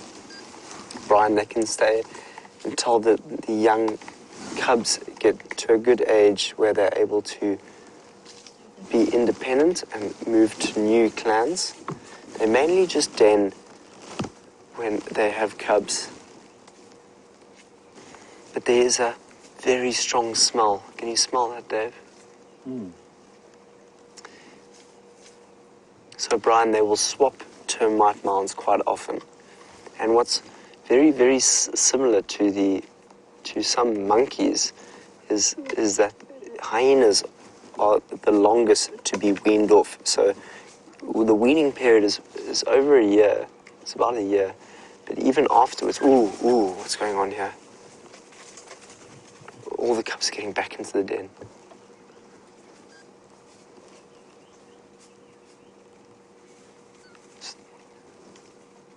She is so full. You've seen quite a lot of aggression this morning. We've seen loads of it.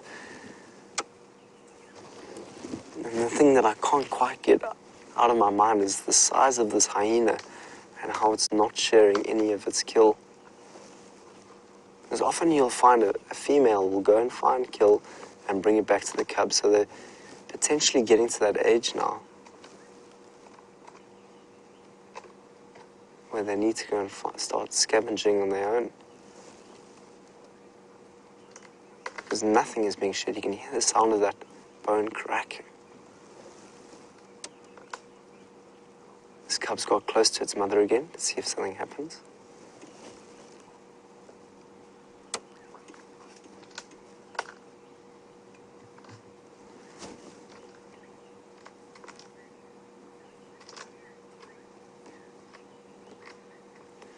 Harvick has noticed that there is not much sharing going on here. No, Harvick, there seems to be zero sharing going on here. And these little cubs look so hungry.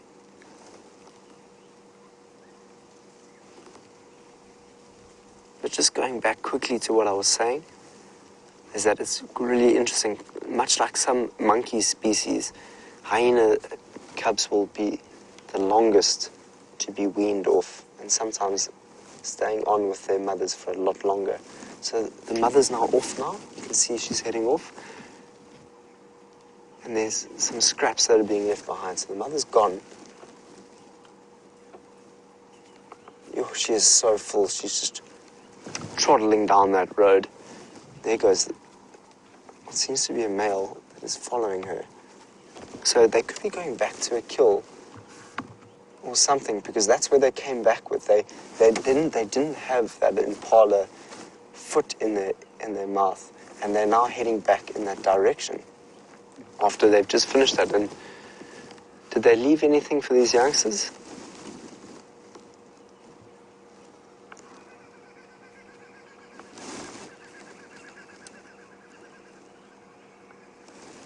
I don't think they did. I think they might have left something really, really small, but if they did, it is gone. It is gone.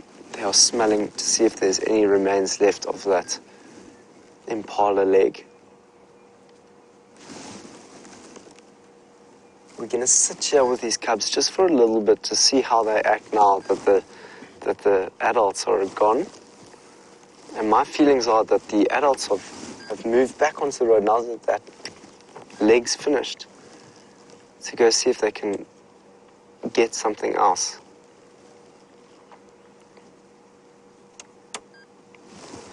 It's been an incredible morning with these hyenas. It all started with us just coming across this hyena sprinting past our car. But these cubs have grown quite significantly, even just since I've been here, which is only 1 month.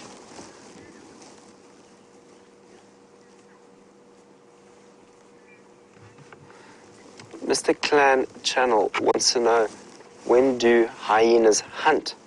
Well, Mr. Clan Channel, hyenas hunt at various times, but they are mainly scavengers. So as we saw now, we saw that impala leg, that could have been scavenged from a kill that a lion or a leopard made, but it also could have potentially been done with a group of hyenas. And we heard earlier that there were 7 hyenas seen at Buffelshoek.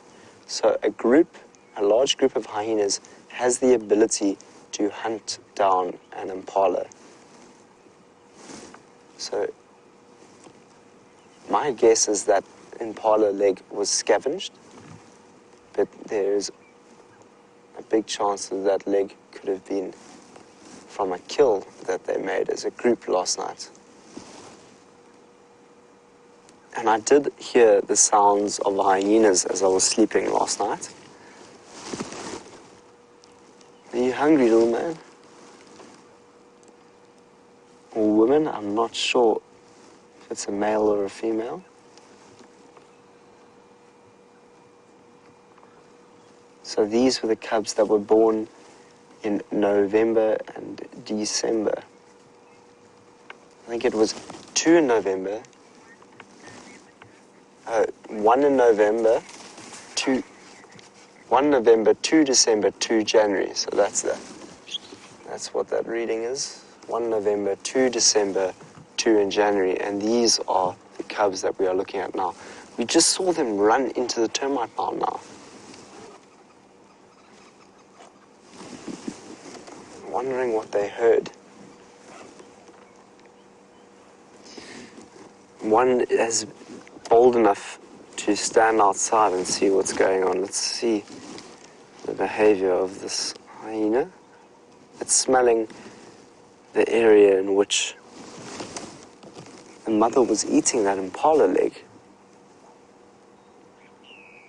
And I think it's really trying to do what it knows best, is scavenge any remains of that leg.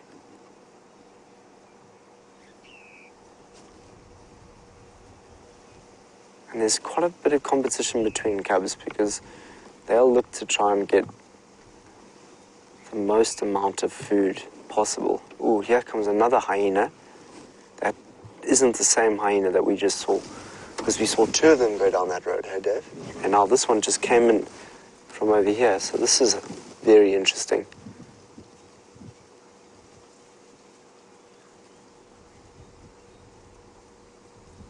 Interesting, they're smelling each other.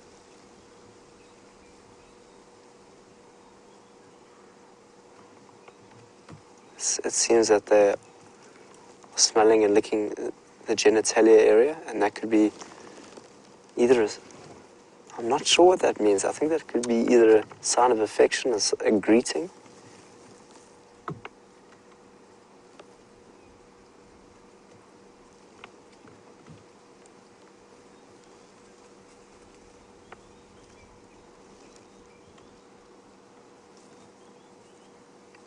What is going on? So let's have a look at this one. Yeah, so whether it's a female or male, it is smelling those tracks of that lost hyena, trying to figure out maybe what has just happened here. It's incredible to see this because it can show us how powerful their smell ability is. It's almost like it's investigating. Oh, there's seems to be a cut on the side of its face.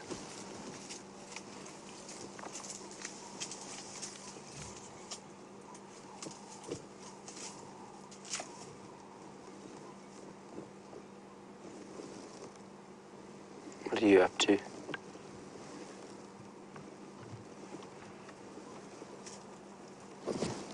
So the cubs are now coming a little bit closer. 2 of them are back out the hole.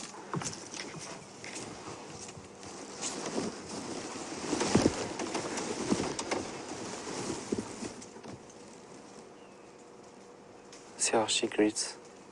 There we go. They're going in for the greeting, just like we saw the last time. This is incredible to watch.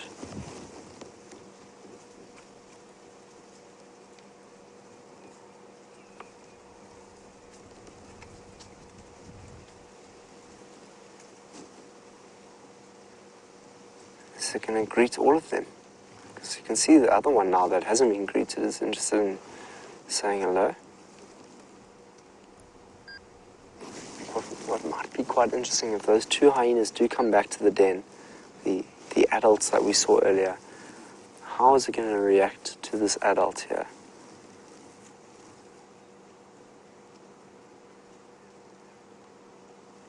These very well may be the adults that were up at Buffelshoek in the report that we just heard. It's not often you get to spend time with hyenas and see behavior like this. Normally we're just sitting next to their den watching the cubs play. But this seems to be a whole other story that's unfolded before us.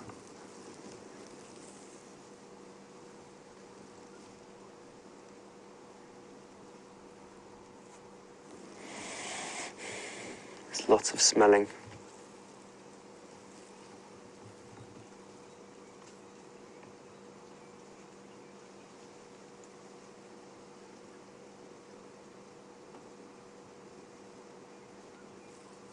Cubs look definitely not as relaxed as I've normally seen them. There goes the other one. just been walking around the den site.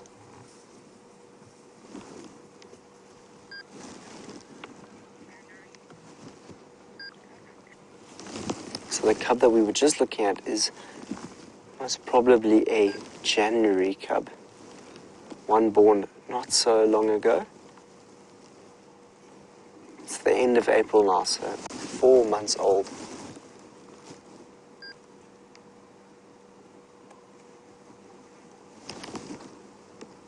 They all look to be in good condition, but you can see a size difference in them. So if we look at those ones there, the one just in front of that bigger one and the one behind that could potentially be the two Januaries, and the one on top of that mound could very well be the one born in November.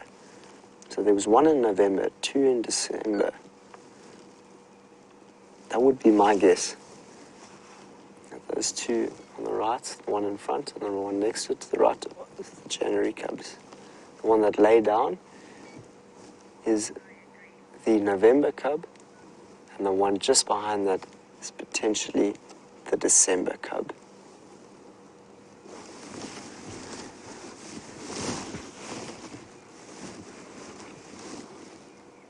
So things have relaxed quite substantially now with the cubs. I'm getting awfully hot in my jacket. It's been such a morning with these hyenas. But that elder adult has now left this den site. So what will be interesting now is to see if they come back and what they will do. Will they come back with something a little more? Will they share if it is a little more? And how will those adults react and behave with one another?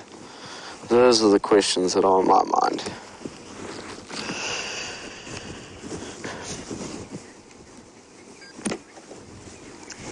While these cubs are flat, let's see how James is doing. You will not believe it, everybody, but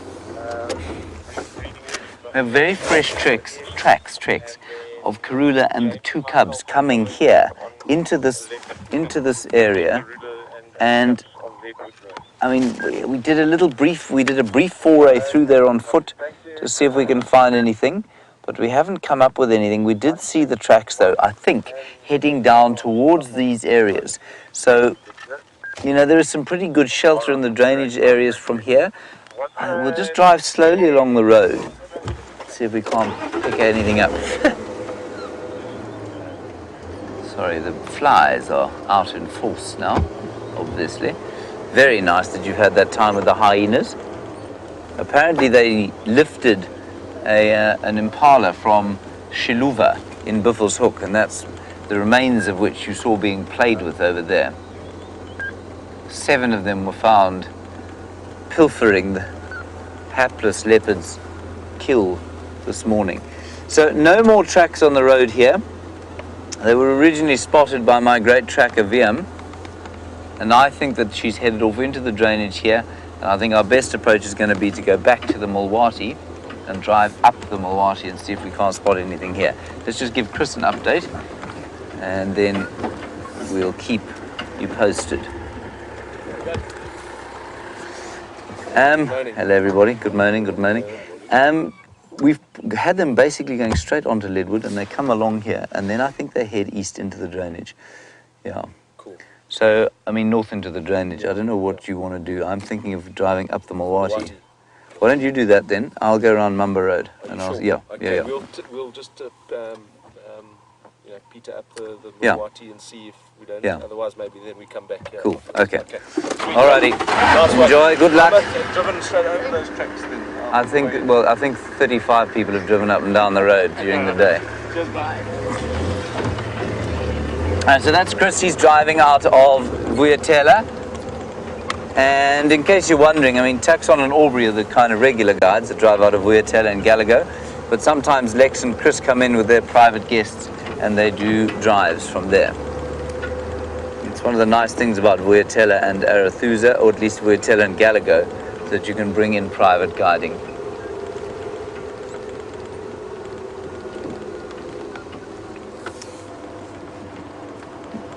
Now, Brenda in Virginia, you are wondering if the cubs ever drink water. Do they go to the pans? Will Shadow and Karula take their cubs to the pans?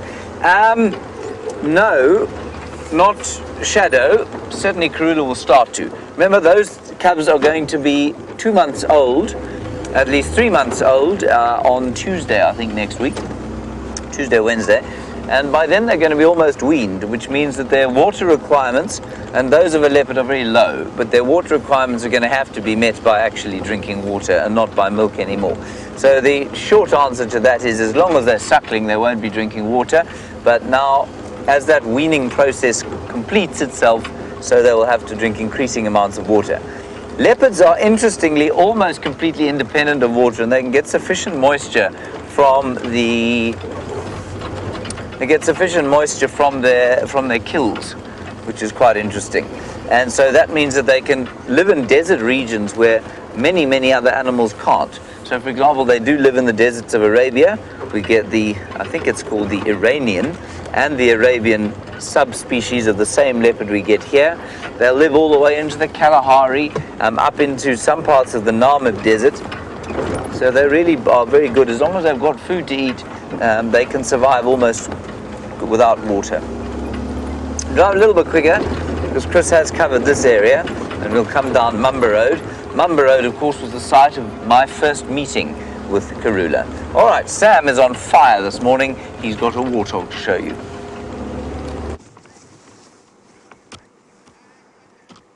So we are now with some warthogs, really not close, or not far rather, from the hyena den. Just going to get into a position where we can see them a bit better. That antenna, let me move that.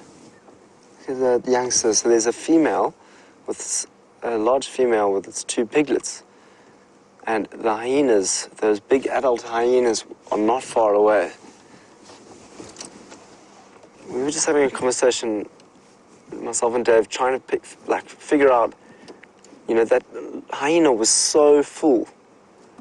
It was so full. There's the mother, just to the right here. It's going. No, what is? Let me. It's quite interesting. Is this warthog? These warthogs are going literally to the hyena den. Who knows what else might happen this morning? We're going to be very quiet and try and come from a distance, because we give ourselves away. Hold it.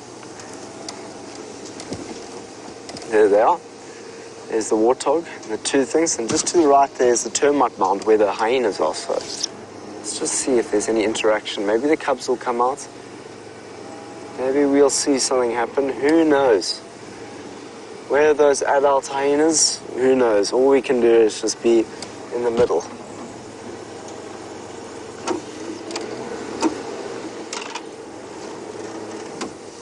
I don't want to scare them off.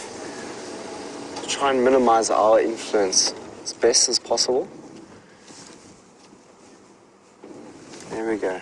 Right on the foot of that termite mound, and to the right the cubs are just there. I think they've smelt something.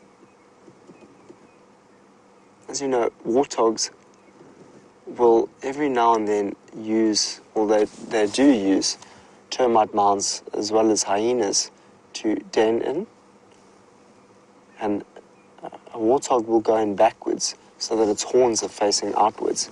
So if there's any predator that tries to attack or try and collect a warthog in its den, it can ram it with its little tusks. Do you call them tusks or horns? Tusks, sorry, not horns.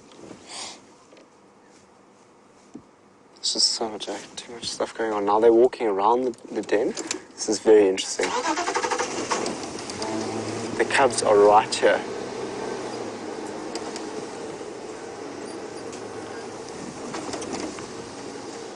Look, and these warthogs are very relaxed with us at the moment.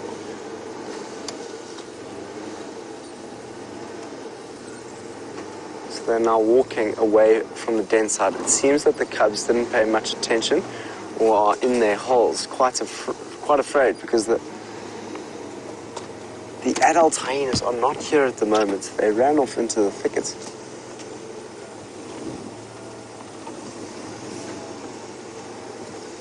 So there go the little piglets, just out into that brush thicket there. What an interesting little interaction we had with you.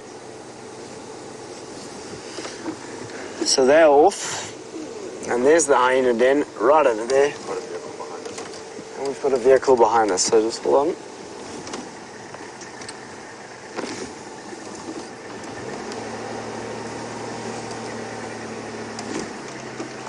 Hi there. How's it going? Good, good. Sam. Sam, I'm Lex. Nice to meet you, Lex. How are you, Sam? Yeah, very, very, very good. We've just had quite an interesting encounter with the hyenas. Yeah, it came out of here. The one female is looking very, very full, and she came in here with an impala leg in her mouth. And the cubs are here, but they're stuck inside the den. Okay.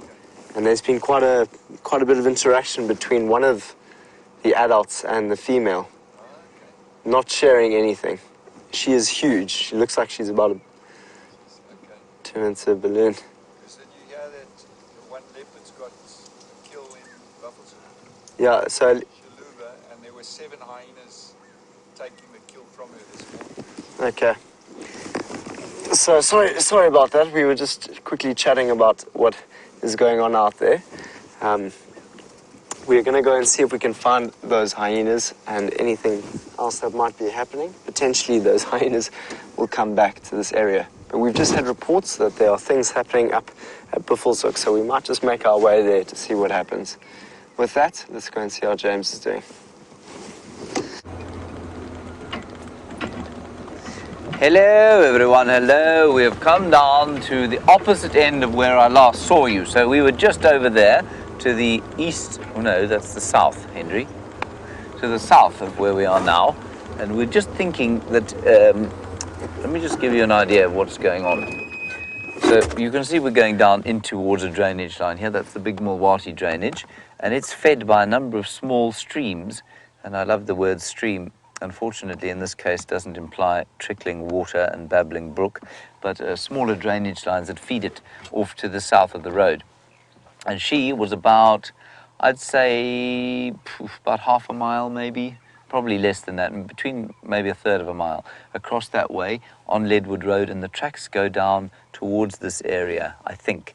And so Chris is driving up the drainage like that, and we're going to go down and back across there.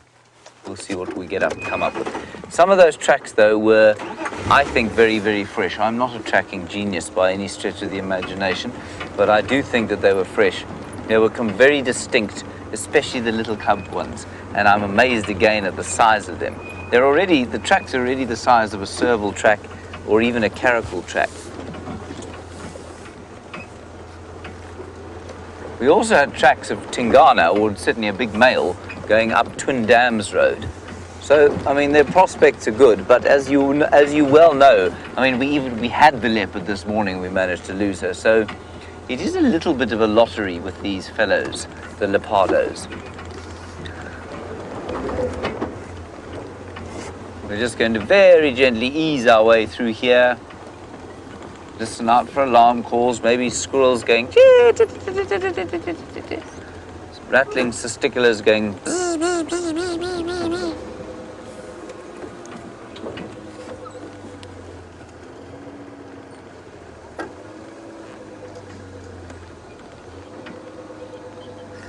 Now, Blair, you are asked a very intelligent question there from British Columbia, and your question is about electric cars. And do I not think that they might be a bad idea, because they'd be so quiet, and we'd almost have to rehabituate animals to them. I think that there would certainly be a period of adjustment, Blair, absolutely. I think, however, that period of adjustment would happen quite quickly, and I think we'd also have to make sure that we didn't, like you say, surprise animals. We'd have to be very careful about making sure that animals knew we were coming, and we'd do that by, I suppose, just talking. I think they'd hear us to a large extent. Hang on a second. At the radio. We were there early this morning. Shaluva moved off. hyenas have actually finished No, the nothing. whole kill. But isn't this a lovely morning? If there's anything left at the moment. So we're going to turn south down the drainage now, and we'll see if we can find anything there. Of course, many people are very confused by the term drainage line, and it's a river. It's like this. This is a river. But I always feel that to use the term river to describe this sort of dry river bed, well, it implies an enormous amount more moisture than there actually is. So drainage line is the term we use. Okay there, VMP?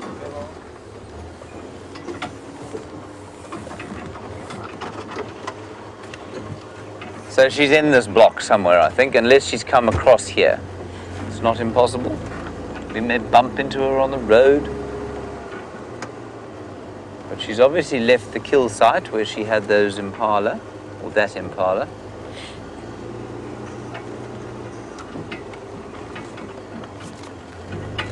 The temperature's warmed up nicely. It's probably sitting at about 23 or 24 degrees Celsius now. And Anne, you ask a very nice question. We were talking about the water dependence of those leopards, and you want to know if all the cats are water independent. No, they're not. Lions will need to drink more than leopards. They're not as dependent on water as we are, for example, but lions do need to drink. I would imagine tigers, which live in very moist environments, have to drink quite a lot more than the others. Cheetahs are pretty water independent. They can live in desert regions very successfully. And I think you'll find that hyena, although they're not strictly cats, well, they're not even loosely cats, but I think you'll find that they too need to drink a lot more water, the spotted hyena does, versus something like a brown hyena. So often, you know, the sort of dominant predators, like lions and hyenas, they need water, but the less dominant ones have adapted to live in more sort of marginal environments, which is quite clever. Wild dogs, definitely very dependent on water, but they do eat a massive amount of meat. And of course, we are, 75 to 90% water. So any mammal that they eat, especially if it's fresh, there's going to be a huge amount of H2O within the carcass.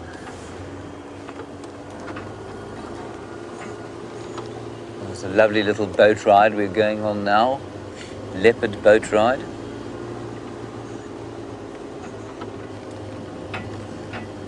And I am hoping, of course, to find them just playing gently in the sun here. Katrina, you want to know if we get bloodwood here? I don't know what bloodwood is. Do you know what bloodwood is, Liam? No. I don't know. We've got lots of wood that has kind of... I feel like I've heard of it before, but it may be from the Game of Thrones that I'm thinking. A tree that looks like the sap is blood. I don't think we do. There's certainly nothing that I know of that's known as a bloodwood here. Sounds like a tree you might get in the Game of Thrones. There's some fairly angry sounding babblers. And apparently also called cardinal wood, which we definitely don't get here. Thank you, Katrina, but I'd love to know where you do get it. So I think the tracks were heading from down there towards here. And apparently the cardinal wood is found in South America. Thank you very much.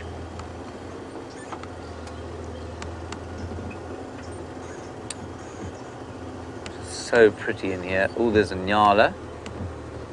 He doesn't look particularly terrified by life, does he, Liam? He does look like he's doing his dance with perhaps another male nyala. That's why his hair is standing up like that. If he was alarmed, he'd be going, wow, wow, wow. But he's doing his dressage pas de deux, no doubt, with another male nyala somewhere close by. Isn't that amazing? I find this fascinating to watch every time I see it. Believe it or not, everybody, for those of you who haven't seen this before, that nyala is trying to show his dominance to other nyala.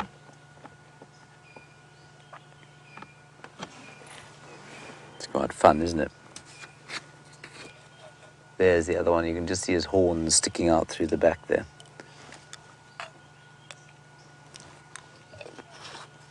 So they try and avoid having sort of physical conflict, but I have seen them having an unbelievable fight at one stage. Just go around them. They, of course, are prime targets now for a cat because they're not concentrating on watching out for things that might want to eat them.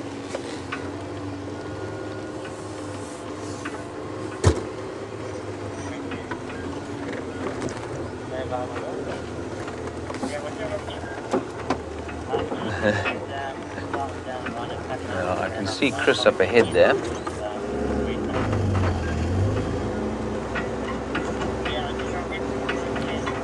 Yeah, we'll get a nice view of the other nyala here.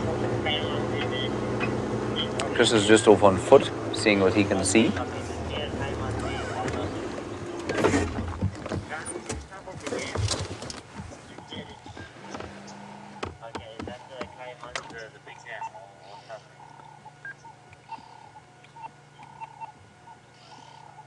Sorry, just dealing with the radio again.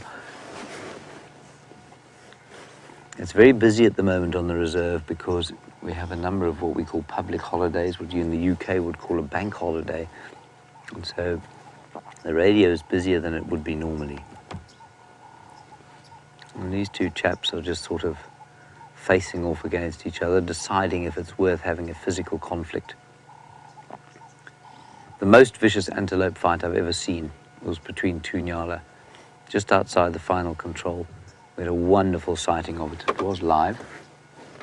And I think that the reason they do this elaborate kind of ridiculous-looking dressage dance is because the fight is so vicious that if they decide to go down the road of physical conflict, the chances of one of them being impaled and killed is very high. Certainly my favorite antelope by some margin. And there is a clip apparently on Facebook, probably on our Safari Live page, which will show you the incredible, vicious, dusty fight that those impala had. Like two fences with their foils sort of dancing in the light. It was an absolutely astounding sighting. I've never seen nyala have a fight before that. Anyway, these guys seem to have calmed down. Let's continue on our little search.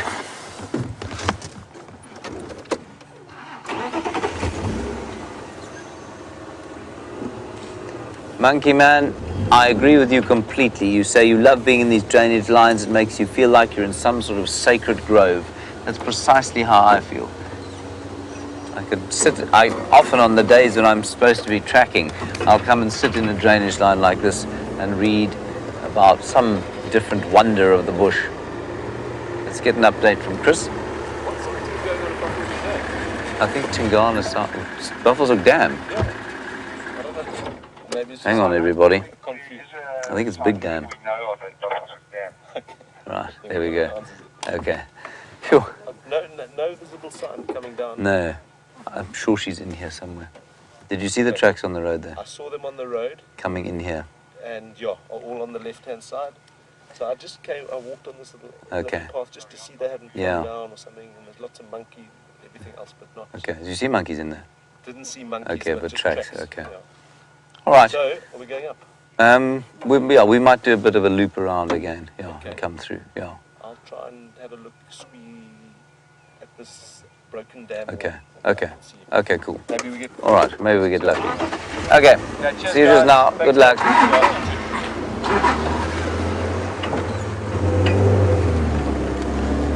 This will be so exciting. Yeah, I think we should we try it? Chris, we'll try this old track up here.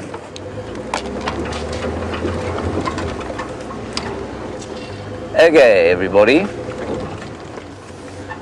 Chris, apparently there's an old track through here. We'll just drive that track quick.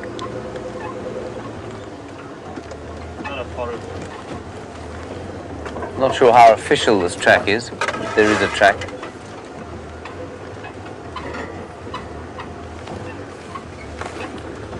This is, of course, is where we had our sighting of Mvula during Big Cat Week.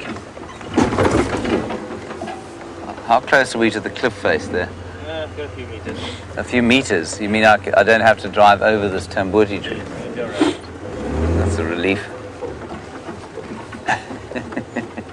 That's called drive by feel, everybody, where you drive and when you hit something, then you stop.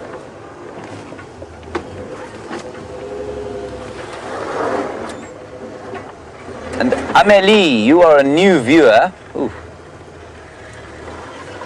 And you ask a lovely question. How old is the oldest animal in the park? Well, Amélie, the thing about this park is that it is 8 million acres. And that means that for us to know the ages of all the animals here is almost impossible. Well, in fact, it's completely impossible. But luckily, the longest living or oldest animal potentially in this area is an elephant. And the very old elephants, because of the number of tourists in the park, we are often able to, we often know them individually. And so I would say the oldest animal in the park is probably an elephant sort of around 55 to 60 years of age. How's that? You know what? I'm talking rubbish. That would be the oldest mammal. I bet that there are many older crocodiles. They will live over 100 years, and probably even some older leopard tortoises. Some of those leopard tortoises apparently will live up to 200 years old. So those would be the oldest.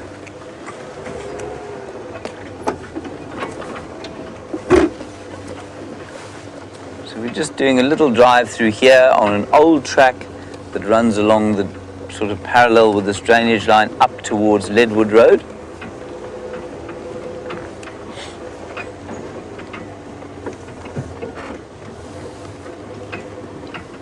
Okay.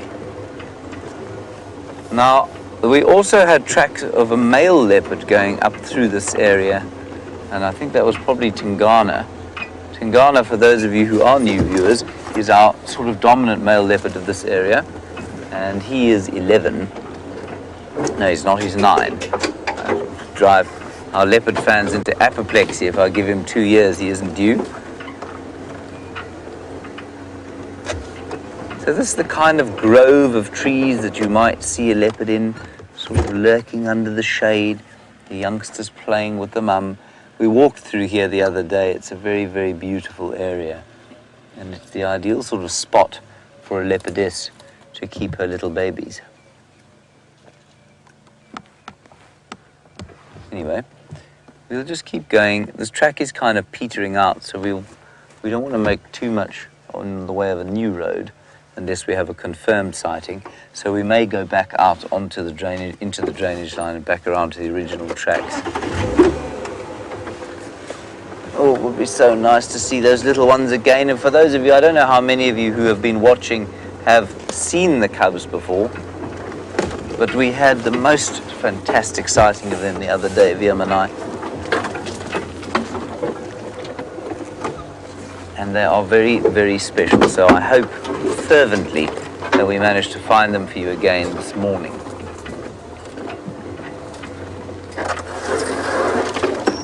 Oh, let's head across to Sam. He's got a big beefy.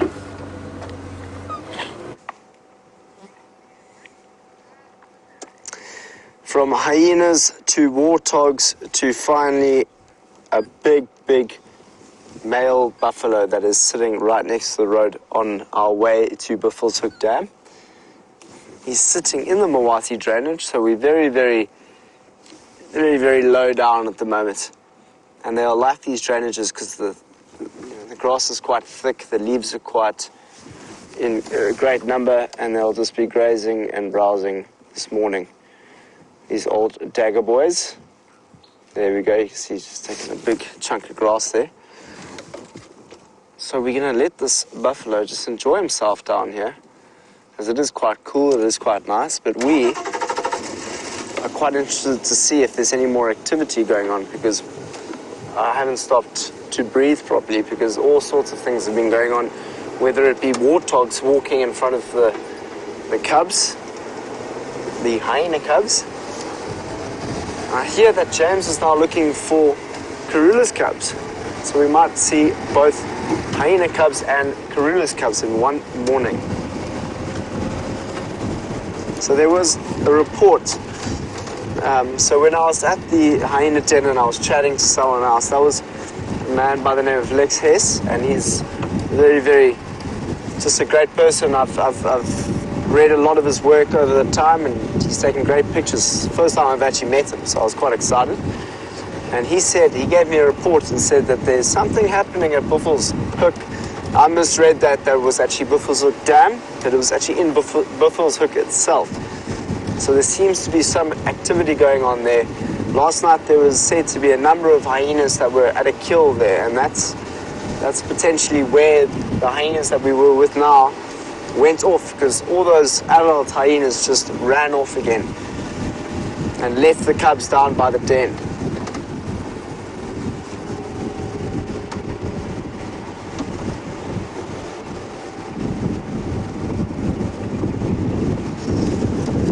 Leopold's asking, Sam, have you done any tracking outside of South Africa?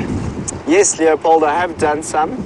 I was living in the countryside of England last year while I was doing my master's in ecological design, and I was tracking deer and badgers on the River Dart in Dartington in South England, or Southwest England, which was amazing. I really enjoyed the English countryside. Of course, it's not like driving around the savannah where there are lions and leopards and things, but really England is a very beautiful place.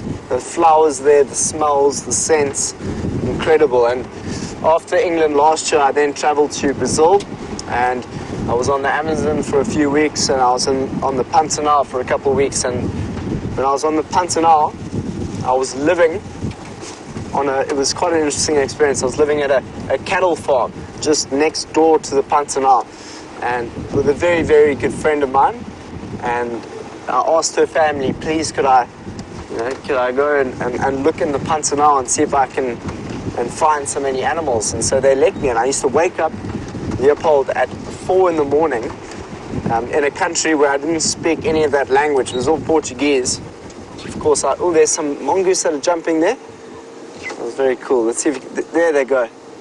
Little dwarf mongoose early in the morning. I think that's their dense, that little site at the moment. There's another one just on that. There we go. There we go. Sorry, they just popped into my frame, my eye frame. There's a nice visual of them over here. Just to the right of that tree, to the left of that tree. Let's see if you can see them again. Much like the squirrel that we saw earlier. So they've gone down into that little hole now. Oh, wait, hold on, they haven't. They come back up. If you look down by the tree, so follow that tree down, and then on the ground, yes. There we go, there they are. So there's a number of them, these dwarf mongoose that are running around. Very cool to see you guys early this morning, and much like that squirrel that we were trying to find earlier, they quite like to come out in the morning and get that morning sunlight to warm their body temperatures up. Because they are what we call endothermic animals. Much like us, we get our body temperature is influenced by the sun at times.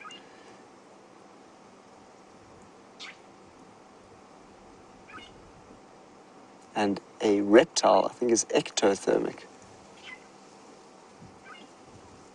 But that was very cool to see you guys so early in the morning. As we know, the dwarf mongoose will move house. So they're at one little house at the moment, and they'll get up and they'll pack and they'll go to another place. So they'll have up to 10 different places that they go and hide. And in doing this allows them to have diversity in habitat, so that when there are owls or eagles or anything out there, they get confused on the location of the mongoose. Because if they know that the mongoose are in the same house every night, or a little dwelling, then it'll keep coming back to the same place and kill them off slowly but surely. So the dwarf mongoose has begun to diversify its home in order to protect themselves.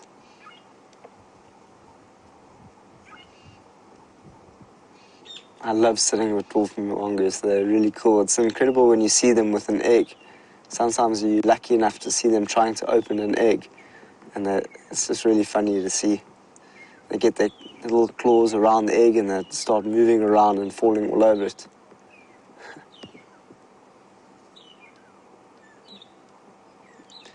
Very, very social, these mongoose. So you get some that are solitary, and the other night we saw a white-tailed mongoose, which is a solitary mongoose, which moves around on its own. So the dwarf mongoose moves around together, and they're very, very clever at times. You know, they'll have one mongoose, sometimes when they're feeding and doing all the things that they're doing in their mounds, or they'll have one mongoose that stands out. He's called the sentinel, I think that's called. He comes out and he looks out for any predators, and he'll make an alarm call to tell the others that something is going on. So a very smart little mongoose that we've just had the privilege of witnessing this morning. But just going back to that question on whether I've tracked in different places. So I was living in the Pantanal last year, and I'd wake up at 4 in the morning and I'd pack my bag with a number of bottles of water and some Powerade, and I would go off into the Pantanal, not knowing any animal, not knowing any bird. It was the biggest adventure I've ever been on. It was incredible. And I went looking for the jaguar and the puma and looking for different various types of birds. I really enjoy my birds, and the birds of the Pantanal are just literally the most beautiful things. There's one bird called the blue macaw, which if you want to have a look at the blue macaw, check it out on Google and just have a look at how beautiful that bird is. They fly together and they fly from tree to tree, and I don't know if you've seen the cartoon movie Rio, but that's the main character. And so I went down the rivers and saw alligator, saw all sorts of weird animals. Capybara, have you ever heard of a capybara? It's like, I can't even explain. It almost looks like a really big guinea pig. It's the best way that I can explain what a capybara looks like. I also saw an armadillo. How cool is that?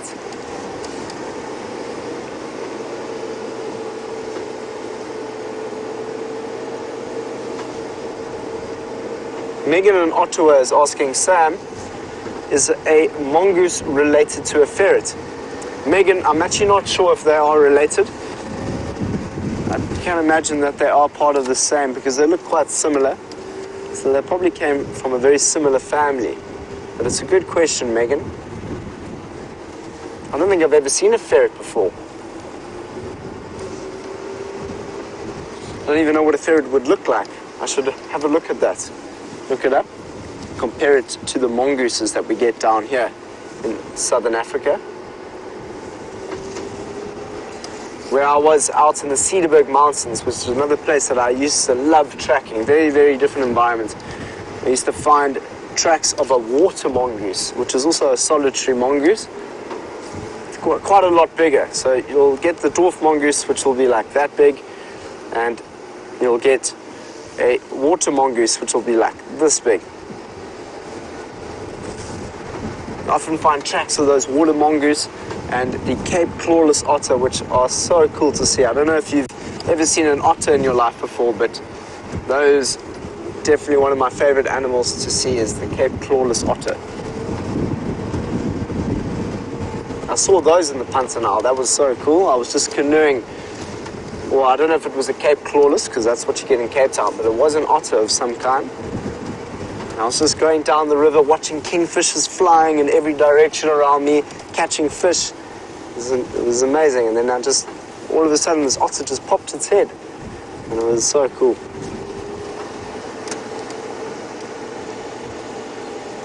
I can't tell you how much better I feel today. Yesterday afternoon, I took antihistamine. It's called antihistamine. I don't normally take that because I'm basically getting a swelling in my ear. And it's either from, let's take this road. It's either from the dust that is from driving around here, or it's the earpiece that I put in my ear. And so I'm a little bit deaf in this ear, or mostly deaf in my left ear.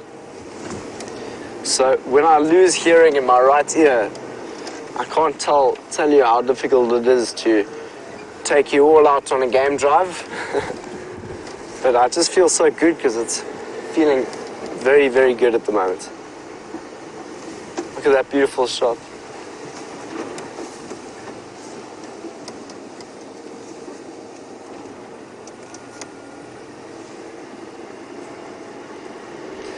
Chelsea from Utah is saying, Sam, come to North America and see some elk and moose.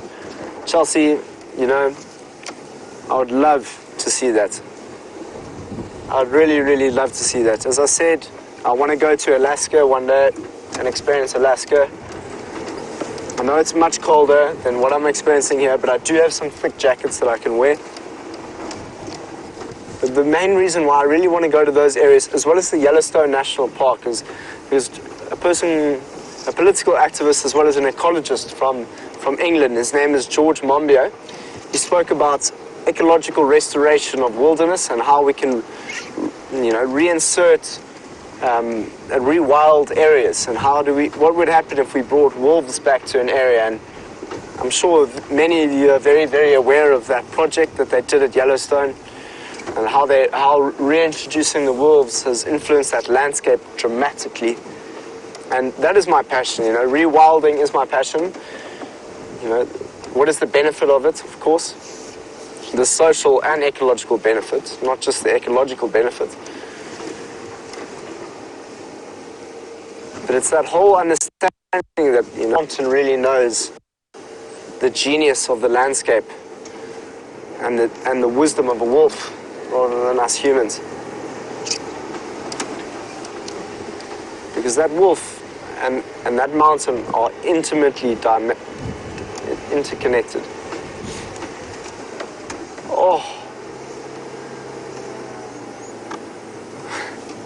Deborah, armchair traveler, has noticed that my little elephant has fallen down a little bit. Thank you so much, Deborah. Don't want that to happen now. Let's put him back on the dashboard. He tried to follow the breeding herd this morning. We went and we saw one big ellie bull, and he felt, I think, quite inclined to get out there on the road with his big brothers.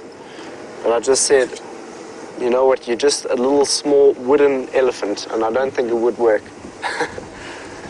But you can have some dreams, little Ellie.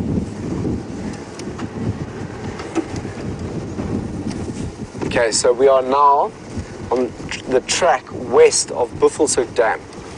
And there's every chance that something might be here.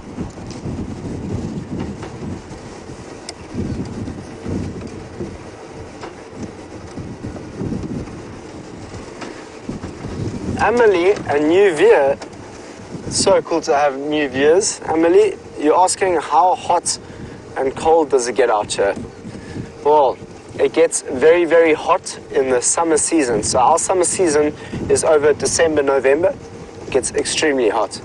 And in the winter, well, hot, okay, let me give you some degrees.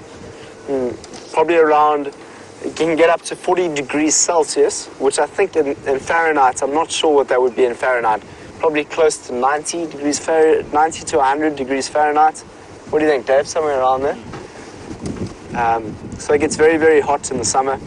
And the winter, which is what we're going into now, Emily, it also gets freezing, freezing cold. So I've got my big jacket here, which will look after me in the early mornings. But as we get towards...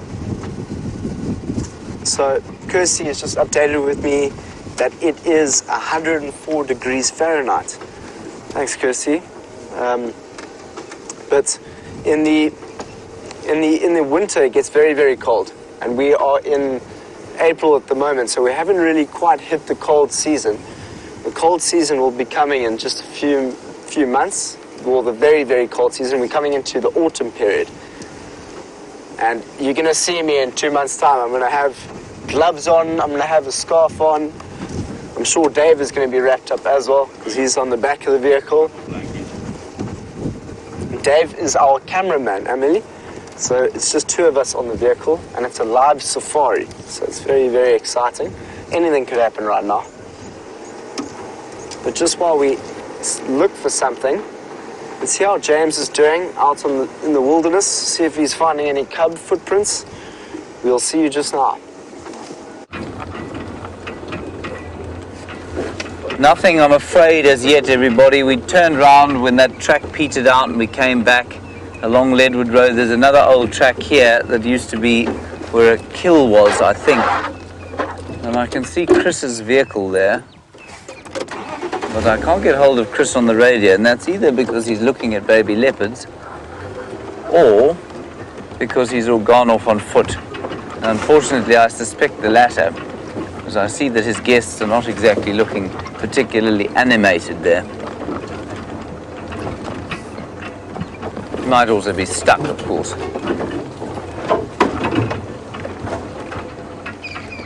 I think he's gone off walking. So she's in here somewhere with those little cubs, everyone, but I think it's probably about time we gave up on this malarkey. Let us just hail them. Are you lost? Are you all right? Should we send a rescue party? Well, we'll just tell them that he died doing what he loved doing.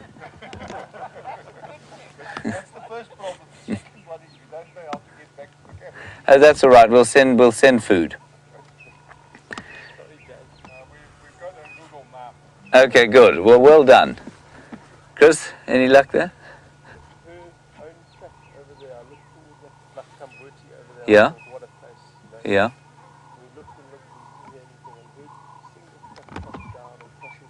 Okay. Back again. I don't know, but by herself. Maybe she left them in there somewhere. They must be in there somewhere. Gone off to get some peace and quiet. Yes. Okay. Okay, Cool. Thank you for Okay, that. I think I'm going to move out of the... Yeah, I think we will too. Thanks, Chris. See ya. All right, so I don't know if you heard all that, but he's going to move out of the area as well. One track of the leopard, the female coming back this way. So she's probably stashed the cubs in that very beautiful sort of Tambuti area that I mentioned to you as we drove through the other side here. Right, Samuel has found something else fascinating to show you.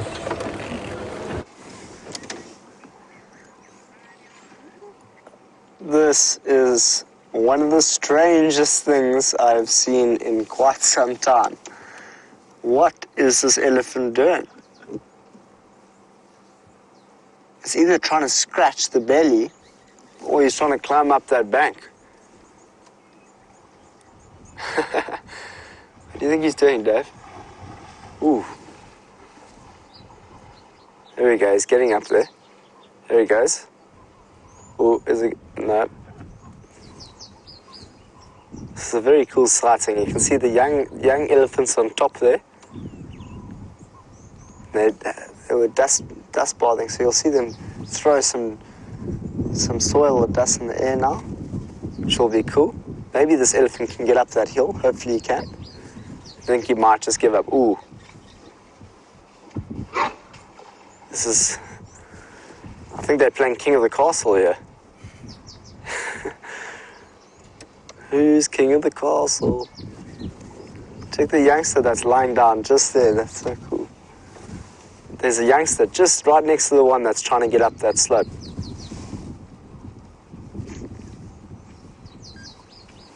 We've got two big buffaloes to the left.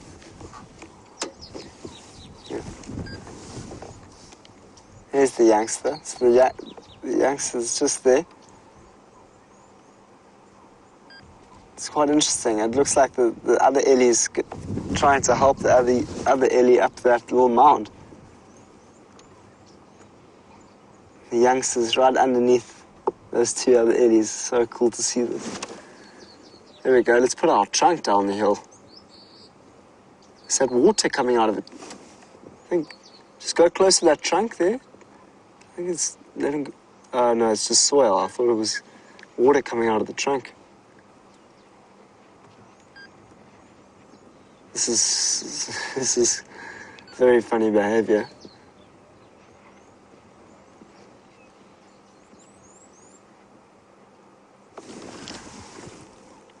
So there are quite a few of them, and this is what we call a breeding herd of elephants. So it's a whole bunch of ellies, mainly the females and the youngsters that comprise of this.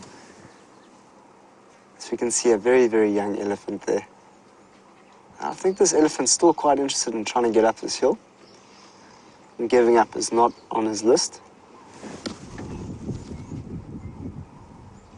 And what's going to be so cool about the dry season that's coming up is that there's going to be a lot of dust, and they're going to be throwing dust around themselves, trying to cool themselves down and get rid of all the flies and all the parasites that might be annoying them. But it's so cool to watch dust fly around ellies. It makes them look very, very magical.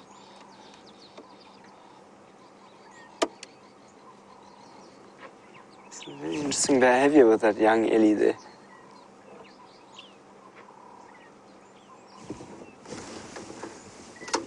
So there's another ellie just into the thicket to the right of them there that's feeding.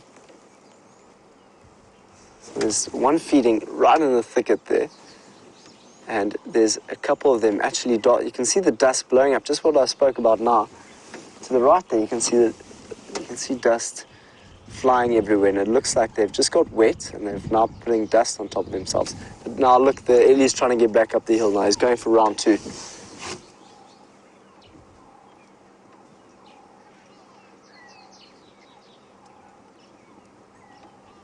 And you can do this, you can get up there.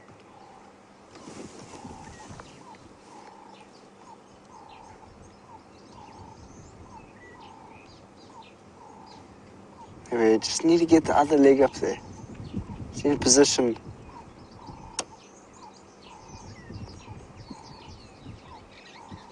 No, okay, I don't think it's going to work out. I don't think that's going to work out. Yep. There we go. It was worth a try. Might as well go round. You know, sometimes you just got to know in life when you can't do something. When you're reaching a little bit too high for the cookie jar.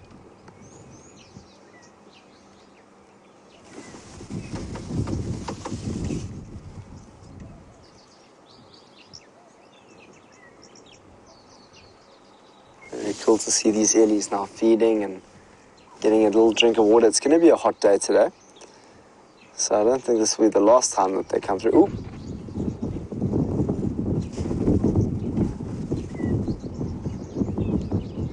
He's now walking back up to his friends, to his family. What would be awesome now is if we see maybe this ellie that's right here in a good shot in terms of watching some dust flying out in the sky.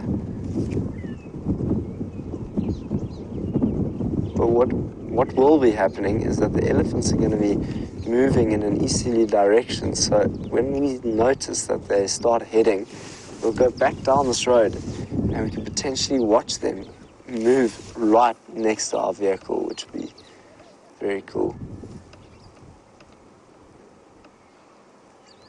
But we saw that little elephant lying down. That's not something we can... Well, you know what? I've actually seen that a few times now with the young elephants that like to lie down, especially underneath the mother's stomachs.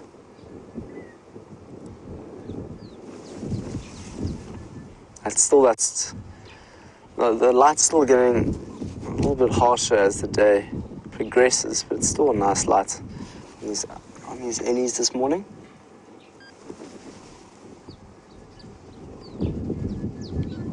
Have a look at that one right next to that tree there.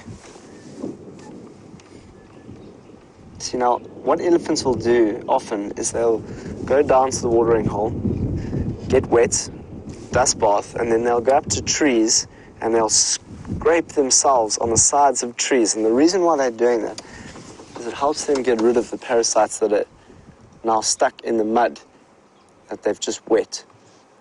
That helps them get rid of their ticks. And it's really interesting, if we actually go to that tree a bit later, after seeing that it's rubbed itself, we can actually find those ticks within that mud that is on the side of the tree.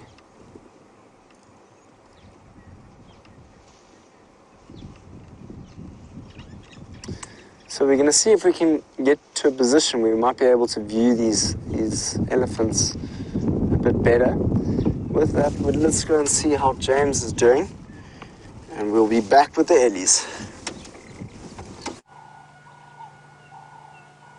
Hello everybody, we've just come to show you something rather foul. You will read often that hyena dung, of course, is white, but it doesn't come out white. It comes out this amazingly sort of attractive green color, and then it oxidizes. This is the calcium. Calcium in its natural form is green, and then it oxidizes with the sun and turns into lime. Basically, it turns white. But it comes out this astonishing, well, very attractive. I mean, you might paint your house this color, wouldn't you, Liam? No, I don't think so. You don't think so? The smell is actually not nearly as bad as lion smell. Anyway, that's the hyena dung. But slightly more interestingly, over here, we have got 2 tracks of a male leopard. The front track and the back track. And he's been walking up this road, I think, sometime last night. It looks like Tingana to me. We've left the area where Karula was. We did have 1 track of hers coming out of the area, so we think maybe she stashed the cubs, as I said.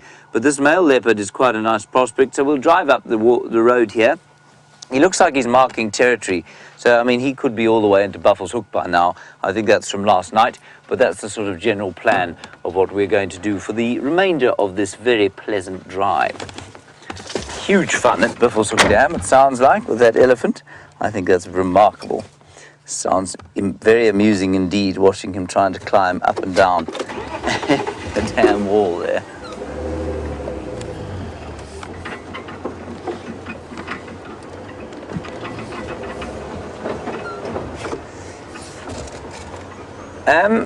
Megan, a nice one from you. You say, do a hyena ever eat different things like plants and berries that would change the color of their dung?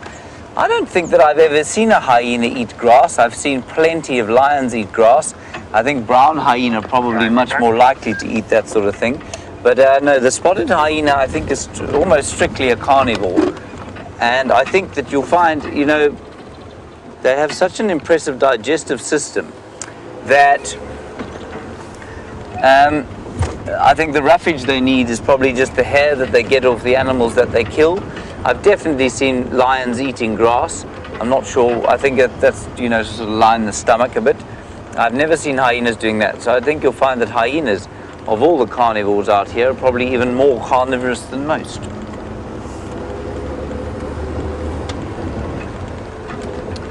We're not going to spend too much time actually tracking this leopard, because he is, I think he's moved quite far. Let's go back to your elephant, and he's having a dust bath.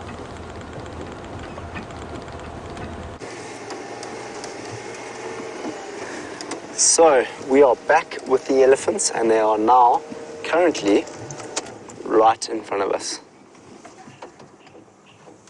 I'm not going to get too close to them. I don't want them to feel uncomfortable. What I want was for them to maybe do a little dust bath. There we go, there's some dust bathing going on over there. But I know that there's one that has been throwing dust all over his head, just to the right of us. So potentially, there we go, the one right here is doing. That's cool. That's very cool.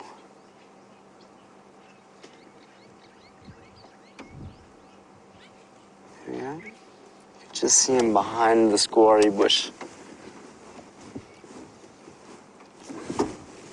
I can see the one through the foliage also doing it. Beginning to flap their ears. That helps them cool down as it gets hotter, as a lot of their blood vessels are in their ears. So when they flap their ears like that, they are helping cool down their body. But if we listen, we can hear the sound of them eating.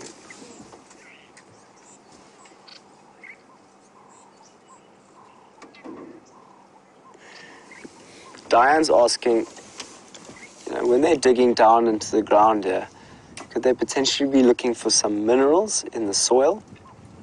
It's a good observation, Diane. They could very well be doing that. I know that some animals do that.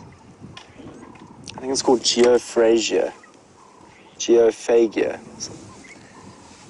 So you get some animals that even, will go up to bones if they find old bones. It's called ostrophagia. Well, there's an ellie coming very close to us. Stand still. She's smelling. She wants to know what we are. There's one just to the left of us. It's a female with a youngster.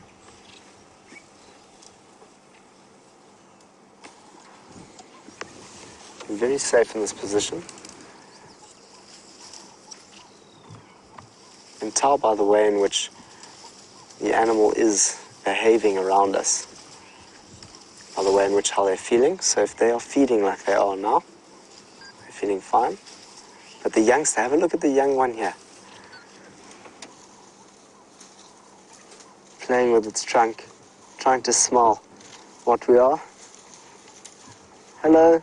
I think he's trying to get my little, he saw this elephant on my dashboard. It's like, there's another small ellie. I'm sorry, but that's just a wooden ellie. Have a look here, you can really see this elephant eating this food. This is so cool. It's eating from a knobthorn tree.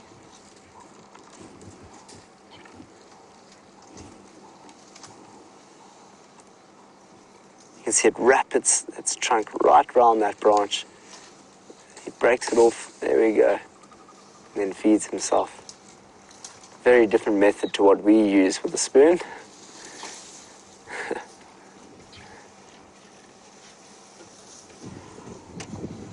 You can see right up his mouth.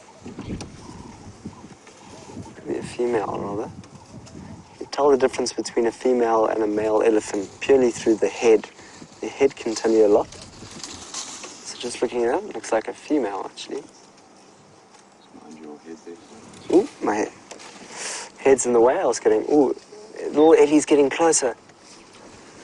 Ah, little Ellie. I think he saw that I was distracted with the other elephant and saw the opportunity to potentially take this little Ellie off my dashboard. He's getting closer now.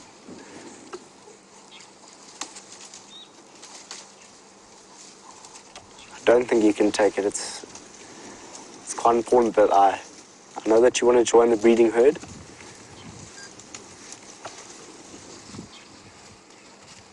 There we go. So he's looking like he wants to feed. Oh wow, that's cool to see. See how much difficult it is for them. More difficult it is for them to use their trunks as it is for the elder ones that have practiced it over a number of years. Still managed to get a few leaves there. Nice one.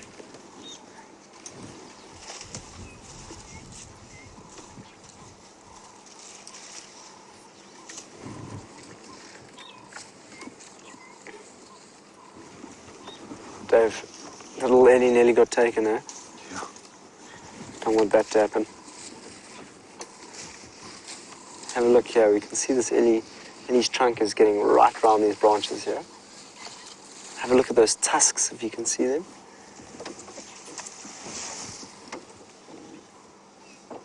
Can't see the tusks right now. It's right behind the bush.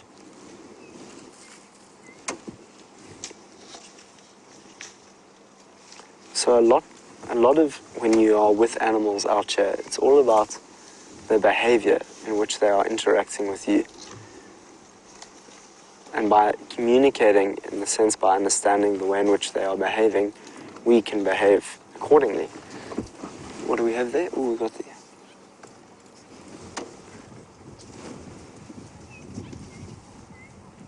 Oh.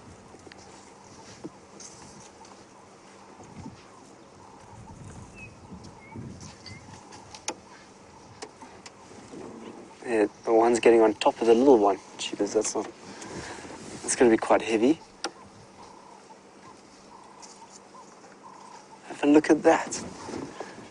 It's wrapped its leg right around the little Ellie.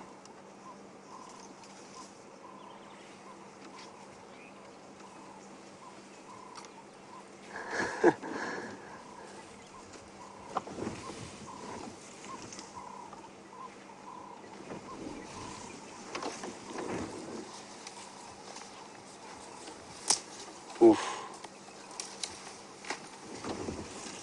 It's so nice to listen to the sound of ellies as they walk through this thicket. Listen to that, it's awesome.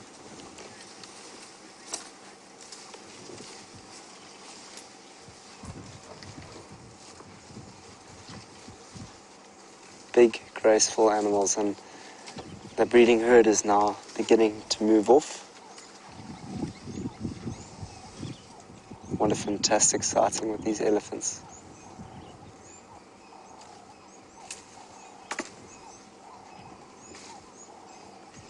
John here is still feeding right next to us, so we will relax here a little longer as we watch them move off away from us.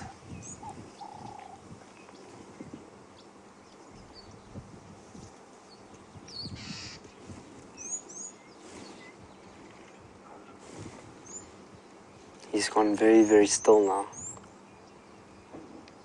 Look, they've all gone very still. Have you noticed that?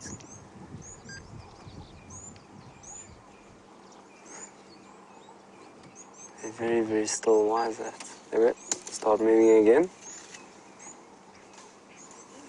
You know what's so amazing also is that elephants have the ability, I think they can hear it around 5 hertz.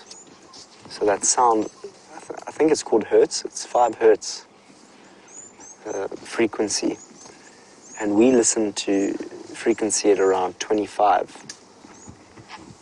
So they're listening to, they can hear and communicate 5 times less the frequency that we do. So they could be having a full-time conversation. Well, we can't hear a single thing that they're saying or communicating with each other, which is, we basically live in the animal kingdom within a whole bunch of different frequencies. And we are just sitting on one of them, communicating on that frequency. When you start going into the oceans, you get into very, very different frequencies. Can you hear that sound? That is not the sound of a waterfall. It is the sound of an elephant going to the toilet.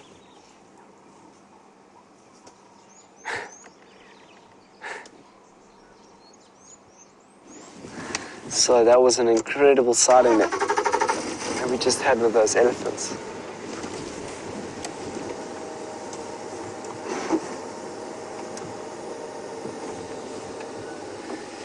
Kathy, when the elephants make that sound, it's coming from their trunks. That's where that sound's coming from.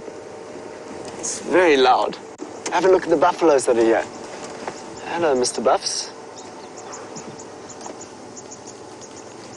They've got a number of oxpeckers on them. Let's see if we can find a yellow-billed oxpecker. Let's have a quick look at those oxpeckers. Because I haven't seen a yellow-billed oxpecker yet, and that's what I want to see. No, 1, 2, 3 on that one. Juveniles, 2 red-billed, and the other one has 2 red. Oh, have a look at that scratch mark on the side of the buffalo there. Can't see it. I'll get in another position for you, Dave. It's very interesting. Could have been attacked by something, maybe even last night. Because there is blood.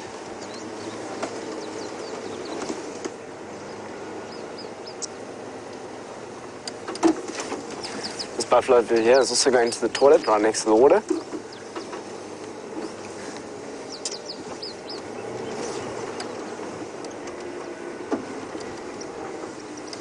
Ooh. I mean to give you a fright, Mr. Buffalo.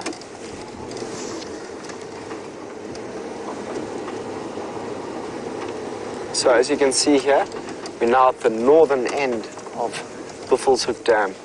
The elephants are now heading in what seems to be a northeasterly direction. There they go.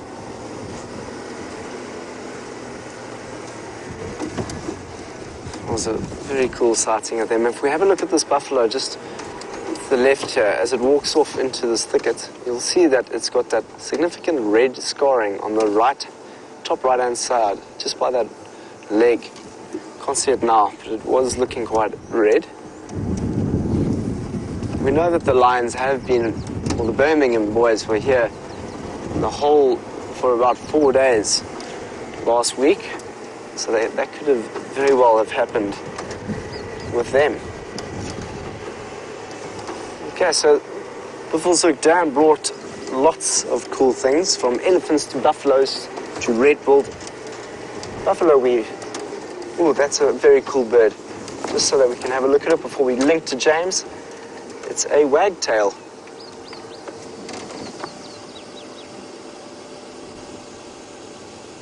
Hard wagtail. Cool. Watch where they walk and they move their little tails. One of my favorite birds to watch, the pied wagtail.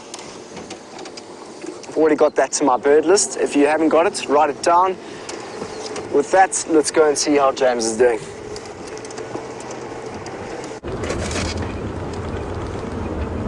Thank goodness for all of the action at Buffelshoek, everybody. Not much going on where I am. We came back to sort of the area where Shadow was and hoping that we'd find her draped gently over a tree with an impala lying lifeless next to her. But unfortunately, that has not happened. I saw one impala. He was very much alive. He looked very happy. He bucked slightly as we drove past him. And that's sort of all we found. So now we're going to head up towards quarantine clearings, and maybe some of those giraffes we saw there yesterday will be around. Otherwise, the search will resume this afternoon. The flies, of course, are out in force, naturally. One has to drive along like this. Otherwise, they get into one's eyes, ears, nose, mouth. Of course, this is not sustainable because it looks ridiculous. Liam, how are the flies with you? Okay. You're okay. He's only got 2. Liam, of course, showered this morning. I don't think I did. Did you shower this morning, Liam? No, last time I showered was yesterday. Oh, okay. Well, maybe that's the trick then. How many snacks did you have today, Liam? Only 1 banana. Only 1 banana. You must be ravenous. Are you hungry? Yeah. Yeah.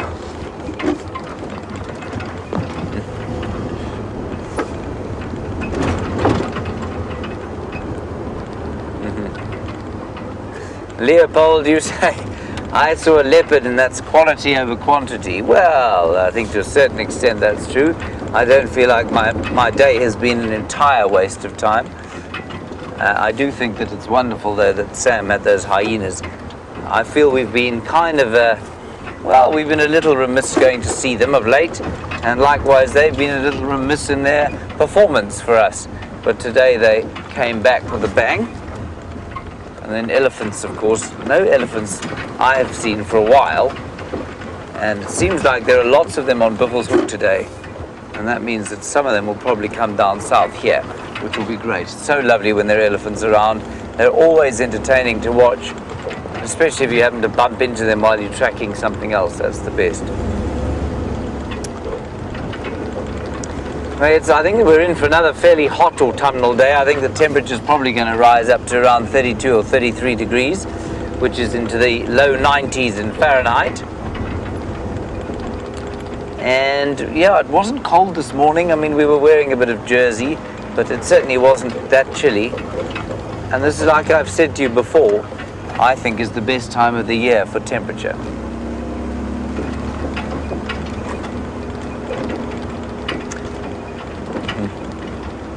And Diana, you know that it doesn't snow here regularly, obviously. You're in England and you want to know if it has ever snowed in the Sabi Sands.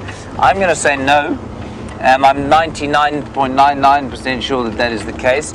And one of the reasons I'm so sure of it is that there is no word for snow in the local language. So Xitsonga or Shangaan has no word for snow, and that must be because it doesn't occur here. There is a word for ice, but it's borrowed from the Zulu, and that is Iqwa. And so it's kind of become Shikwa in Shangaan, but it's borrowed from the Zulu. And the Zulus do live up around the mountains, around the Drakensberg, and so they would have a word for ice and snow. You can sometimes, I've seen it once, but there's a massive cold front that blows through in the winter. Sometimes you'll get snow on the Drakensberg mountains off to the far west, and I have seen it from here once. You just see a little white sheen on top of the mountains there. It's very, very unusual. It probably happens once every 10 years or so, Diane. Ah, there is Slim Shady going for breakfast.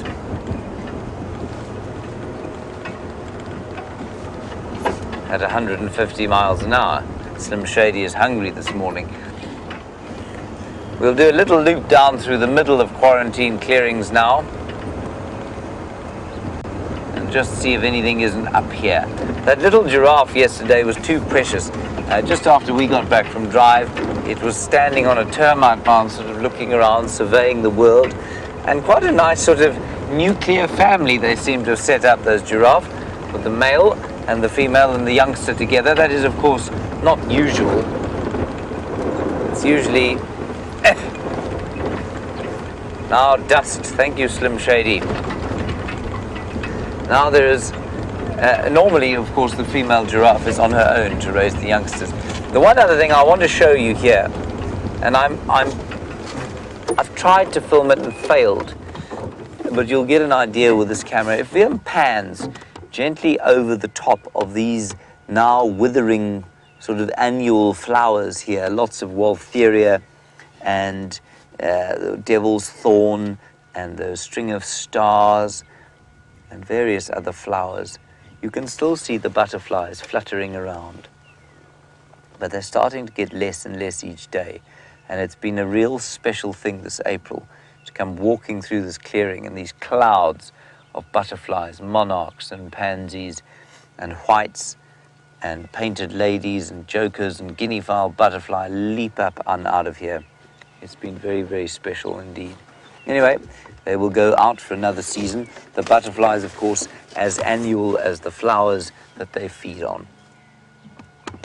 Right, everyone, that's going to be it from us this morning. We'll see you this afternoon. We'll resume the sort of search for all the leopards of this area. I'm always nervous when there's so many around because it often means that we don't see any. Anyway, hopefully this afternoon we'll be lucky. Thanks for joining us, and thank you to VM for your efforts today. That's VM's thumb and hairy hand. We'll see you this afternoon at 3:30. Bye-bye.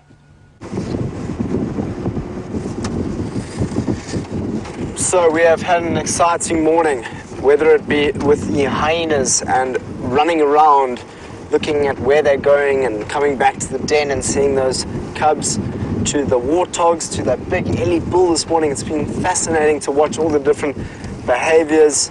We've been very lucky on drive. We've got some nice antelope just ahead of us as well. It looks like a kudu, some kudu moving. But we are coming towards the end of our show, so we're not going to be able to talk too much about the kudus ahead of it. But I know that I started talking about endothermic and ectothermic, and I couldn't really talk about that more. I'd like to talk about that in the afternoon drive or tomorrow, whenever. So if you have any questions, I'll see you a little bit later around those subjects.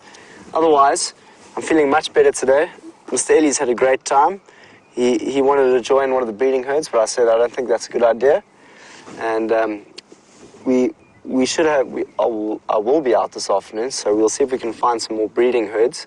I would love to see if we can find wild dogs. I know I wanted to see this morning to find tracks, so we'll head off towards the other cut line, drive on that cut line, see if we can find any tracks this afternoon. Potentially we'll find some cubs, some Karula's cubs out there. If I can, I might take out Rusty.